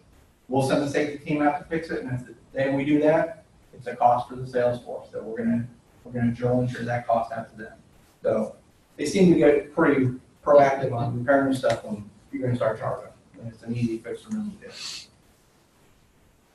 And as far as the bin approval process, again, back in the day, 25, 26, 27 years ago, we were going to facilities that you never believed Frito-Lay would run a route out of. We've gotten a lot smarter with that. Warehouses that were on the ground, we're coming out of these 52-foot trailers down long wallboards, very similar to like what Cisco does. It's terrible, wear and tear on knees, shoulders, joints, all that type of stuff. Nowadays, if we're going to a new warehouse, it's got to have a dock level facility. It's a no debate. Same thing with door heights. We never thought 10 years ago about door heights would impact an over-the-road driver making delivery. You walk about 2,000 cases a day out of the back of a 53-foot trailer into a door that low, a standard door, shoulders wiped out on one of them. Nowadays, they got to be full 10-foot at least clearance doors on all of our bin facilities. So when a new warehouse is going to be implemented, safety team member from Lynchburg, Virginia, and Charlotte, North Carolina, because we both live on the same island, we both have to go out and approve that facility before it becomes an active. We talked about the safety team. ICE alert, we'll show that in a minute. Safety cone program, show that in a minute. Safety features on the tractors. You know, over the last couple of years, technology on all these trucks, we're running strictly exclusive Volvo trucks. We just now got into the Freightliner business, so we're kind of feeling that out and see how that works. But the technology that's starting to come out with heated windshields in the wintertime. When your wipers are laying down on rest and the windshield's hot, it keeps that moisture dry on the windshield and you're not getting ice built up on your wiper blades. Reflective tape, backup alarms, the convex mirrors, all that type of stuff that headquarters looks at when they go to purchase trucks from Volvo, Freightliner, wherever we're buying trucks from. About 3 years ago, they started saying, hey, we want a safety team member from, if we're buying trucks in the South region, we want a couple guys from Lynchburg, a couple guys from Charlotte, and they'll actually go to Volvo over there off 81 and actually have us walk through and talk about next year's trucks that we're going to buy. What features are working for us, what features are not working for us. Keep drivers' input involved in all of this.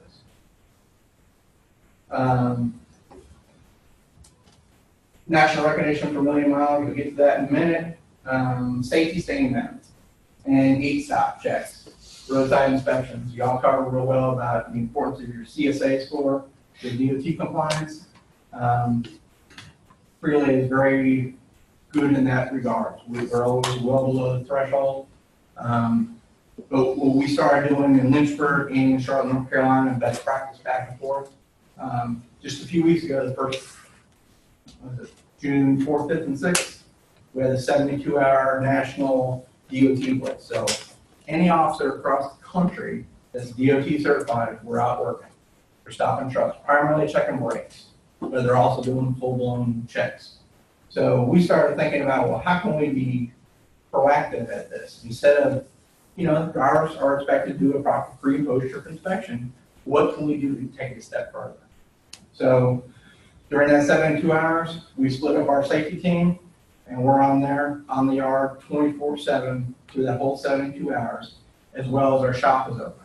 So every driver that's getting ready to leave, as they're doing their pre-trip, you got a safety team member with that driver, going through the truck inside the cab, making sure the permit book's right, that they have their license, their medical card, make sure that they are ready to go. It's nice. We're feeding them a little biscuit in the morning before they leave, orange juice, whatever it may be. Once they hook up and they're done with the pre-trip, they actually go into the shop. And that's not a practice year-round, but during the 72 hours, they go into the shop, and all the mechanics are on duty. They put them up to the 72 hour, and they're under the truck, adjusting brakes, doing stuff that drivers may not catch. And it is very eye-opening, the stuff that the shop will find that drivers miss. So it's a great coaching feedback for your drivers to have the mechanics do that. And that's another great practice is on our pre-trip, post-trip training. It's one of our annual training that we have to go through. But we used to stand in front of the driver, go over what you should be looking for, made videos, did the game where you hide the tags, make a contest out of it. The last 2 years, we've invited the shop to come to our meetings because they're the guys that are pulling in your truck when it's time for a PM and say, well, Dane, you rode your truck, you parked your truck yesterday for a PM, rode up at a PM do. Guess what? We also found this, and this that you missed. So it's great feedback coming back from a mechanic to a driver about what we're missing as drivers, and it's a great learning experience for us.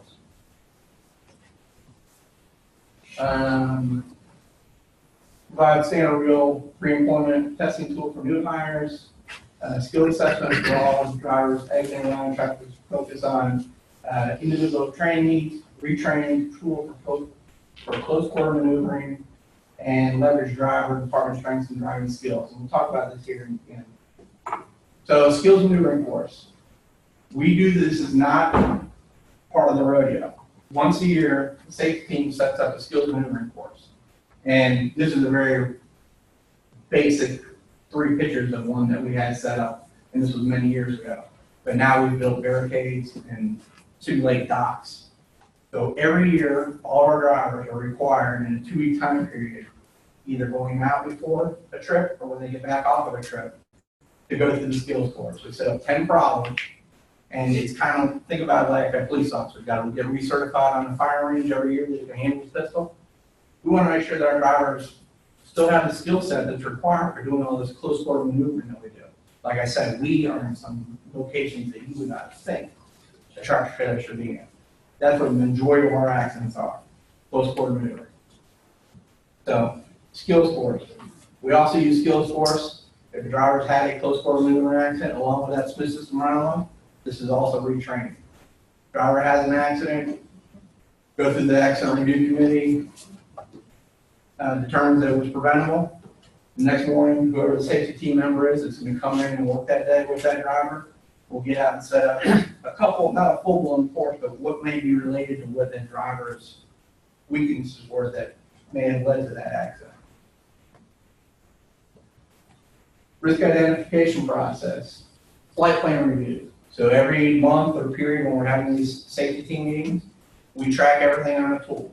Track every action plan that was put out there. If a driver had something that came in on the safety concern report, and the safety team can go work that action, we put it on the report. If it's something that came from headquarters, as hey, this is a good action plan to go work, we work it. So when we start our safety team meetings in the morning, we review the flight plan from last month's meeting. See what's been done, what's ongoing, what needs to be worked. Talk about the safety concern reports, the evaluation process. We have a 1-800 number for the drivers to call in on. So if we got a driver out at a bin facility at 2 o'clock in the morning, we don't have office personnel 24/7 in a Lindbergh site. So if a driver has a concern, they can call in 1-800 number and leave a message. Now, if it's something important, we do have on call from them, or whoever the manager is on on call for that week. So you can always get a hold of a member of management in an emergency situation 24/7. National Safety Alert System, that's something that Pesco, who is our parent company that owns Frito-Lay, put into place last year. And it's kind of unnerving. It's happened like 5 times since they put it in place, and 4 of the 5 times are just tests. But just like in your cell phone, when you used to get the, if you had like an Amber Alert or something, and all the phones go off at the same time, we'll get one of those from headquarters. Saying, hey, this is a test, but if we had to get a hold of you, this is how they do it. Weekly period trend analysis, we talked about that. Our work weeks are Sunday to Saturday. So every Sunday morning, the reports are all generated from the previous week. How many miles the driver's driven, cases unloaded, speeding percentage, idling percentage, and then the hard braking and rapid decel. All this stuff comes out on Monday or Tuesday. Stephanie and Donald's calendar reports go through. If anybody's had an hour's service violation, rapid decel, all that stuff is all addressed, documented. If it's a step of action discipline, it's done in the book within 3 days, and that is well within the requirements of DOT. Just kind of review of everything we just talked about. On our computer, PeopleNet, rapid decel is 10 miles an hour per second. Deceleration or hard braking is 15 or more. Again, if it's something that looks like it's a trend, that's when the resource will hold it. I want to go with that driver and talk about retraining if necessary, whether it be Cintas systems or driver accountability. Bid audits, we've already kind of touched on that, about going out and making sure that facilities that we're delivering to are safe and in compliance. The bid approval process, again, it's divided up between us and Charlotte, North Carolina. If they do have a new facility that's going to be where we need to deliver to. Ice Alert is something we picked up a few years ago. This is new contraption, icealert.com, and you can go out and purchase these things. We've gotten sales start to buy into this at some of the distribution centers also. So we have like 5 of these in our yard. So we have one when you come through our gate. So when the temperature gets cold enough and the dew point is high enough and there's enough moisture in there, this all turns blue, which means that it's chance that it'll be freezing on the ground if the ground is wet. So we have one at the gate and the fuel line. That's another critical area. You got fluids and whatnot dripping off trucks, oil, antifreeze, and then you get a little moisture, a little ice that becomes a big hazard for a slip and fall. Cones, we'll cover some of this. A lot like the program that Cisco is using about putting a cone out and behind the truck. We do the same thing in our deliveries, but the other thing that we take a little step further is it is an expectation of all our drivers whenever they're in close quarter maneuvering to use cones. So our trailers are different. Where our trailers you have to actually get out and they have swinging doors that you have to get out open before you back up to something. So it's the expectation of the driver when they're getting out to open the door that they take their cone with them, put the cone back to where they want to back up to. Or if there is obstacles. So this is actually a bin facility in Wynford, Virginia, right down the street from our plant. Again, these are some outdated pictures, but see the cones behind the trailer back here. So driver pulled in, he put that cone out there. You can see it is not like a dock. He could actually back into that building and have a chargeable accident. So he puts the cone out behind the truck. So when he's backing up, he's looking in his mirror. When he sees that cone start to rock back, he knows it's close enough where the walkboard will reach out to the place that you want to unload at. Also, if there's other obstacles, you got a route truck there. Our tractor trailers, our trailers have side doors also that we open up, one here and one here. And if you see our trailers go down the road, you probably wonder why they have the doors on the side. It's because once the driver's unloaded enough out the back to get to that side door, then the driver can change position and parallel the building, and it's less walking for the driver in and out. Also, more ventilation in the trailer when it's hot. So cones are great, especially 49 years old. Wear glasses, peripheral vision still not too swell.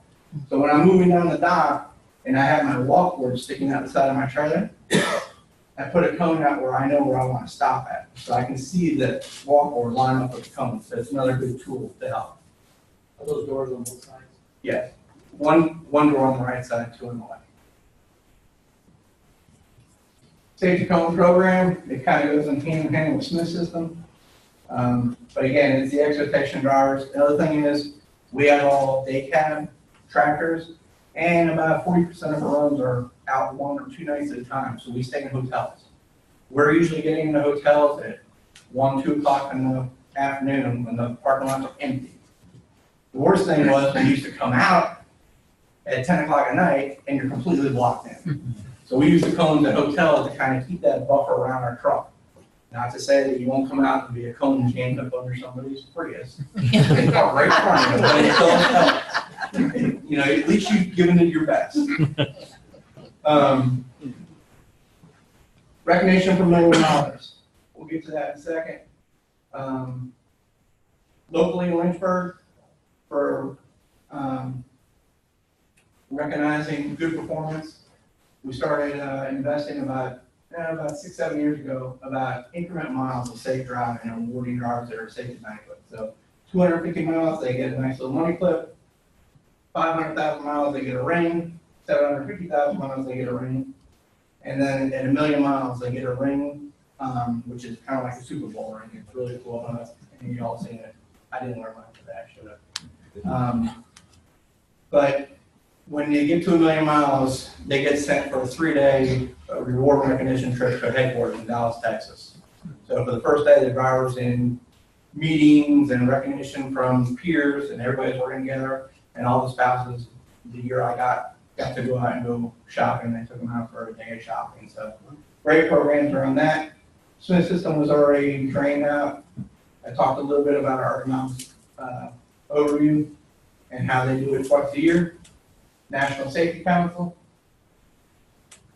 What other questions do you have?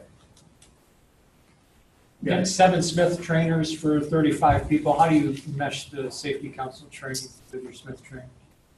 It's every other year. So we do National Safety Council in classroom only. We don't do it out in trucks.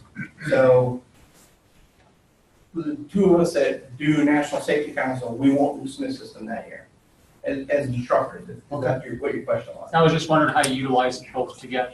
Yeah, we still do both on the year that we do the National Safety Council, yeah. Yeah. You said you work with a senior driver bid system? Yeah. Is it the driver's responsibility to know what his available work time is? Yes. Or is it the dispatch to say, no, you can't do that? Dispatch sometimes catches it, but trust me, all of our runs are paid by the mile, case, all that good stuff. So I'm number 2 out of 35. When I've misbid, 3 through 35 are on the phone with my boss saying, Dan just did a misbid. He shouldn't be able to be on that run. And if that's the case, I'll get a level of discipline, and most of the time they'll pull you off the run. So it is up to the driver to keep up with their hours of service and what they're eligible to bid on. Yeah. And you're still doing the skill practice, training. I know you. We are. We didn't have it in on this one. We do still do skill training once a year, and we have a neat little thing. We didn't fit it in here. I've kind of taken over ownership of that. Richard McCullough retired, who was. So we have skill kits in all of our trucks, and it's not to absorb the Exxon Valdez oil spill by any means, but if you've got a crack in a tank, it'll absorb and contain about 50 gallons. Use it for antifreeze, hydraulics, if we have a trailer with a hydraulic leak or something like that. But we used to do training by PowerPoint, and the spill kit sat behind the passenger seat, and that's not the right time to train a driver how to use a spill kit when he's got diesel fuel flying out on the ground. So we actually, one of our drivers who just recently retired last year, took an old broken fuel tank, cut it in half, built a stand for it, put some holes in it, has it recirculating through a pump, like a fish tank pump, and it recirculates into a pan. So each driver's got to actually put on the proper PPE and use the tools in the spill kit, plugs, putty, little wooden dowels, and plug the holes to stop the tank. Yeah. What system do you use for your harsh braking and the telematics? It's PeopleNet. Is that the system you've always used? Yeah. Well, We've been keeping that last 4 years. Before that was, Qualcomm. Yep. Thank you all very much.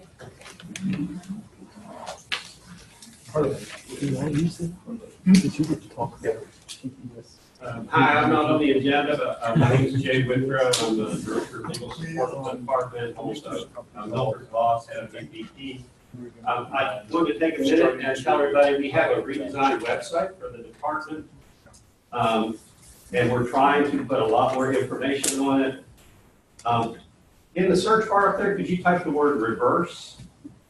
I also wanted, since we have a lot of AGC members, video conferencing in, I wanted to make you aware, scroll down a little bit further.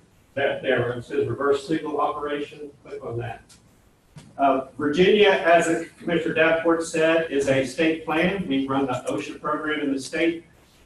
We are 98% identical to federal OSHA when it comes to regulations, but one of the advantages of having a state plan is we can do things differently. We do have 9 unique regulations that are in Virginia, and the one that most applicable today is we were the first state in the country to adopt a reverse signal operation regulation that applies to all employers in Virginia that we have jurisdiction over. It's a comprehensive regulation. We have a web page on it which has the text of the regulation. There are some quick cards for training purposes. There's we have a special emphasis inspection program where we will go out and inspect folks, make sure they're in compliance with the regulation. So you can have an inspector show up just for that purpose. There's training information that can be used. There's a PowerPoint on there that you can use for training for your own employees. We adopted the regulation because we were averaging 2 backover accidents, fatal accidents a year, and that was over a 15-year period. We adopted this regulation in 2009, and we cut that rate in half. So that regulation's been in effect for 9 years. There's 9 fewer people dead than what would have been otherwise. We feel very strongly that regulations have a lot to do with that. So we encourage you to take advantage of the training information available on there. Our consultation and training program, which is available for small employers in Virginia, it's free. It's separate from enforcement. Enforcement has nothing to do with it. We never talk to each other. Well, they can talk at us. We can't talk at them from an enforcement standpoint. So, please take advantage of that as well. And if you have, of course, any questions about this stuff, you can contact any of the VPP staff or me. Thank you very much. Thank you so much to AGC and to Cintas. I'm very much second what Mr. Davenport said this morning. It's been a great relationship, a great partnership. We very much look forward to doing great things in the future. One last thing, just logistics. Several people had asked whether or not this seminar can be repeated or replicated. We did record it. So we've got the entire thing on video, and we will share that with the Department of Labor and Industry. So talk with Chris to get that, and we'll take care of that. But thank you very much to Cintas for sponsoring this event, and all the speakers, Frito Lay, Cisco, Cintas. Really appreciate you all coming out for that. So thanks so very much. You'll have a safe drive home. Thanks. Thank you.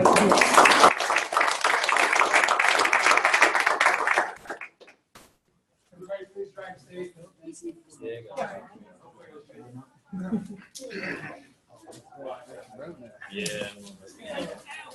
Are you just looking for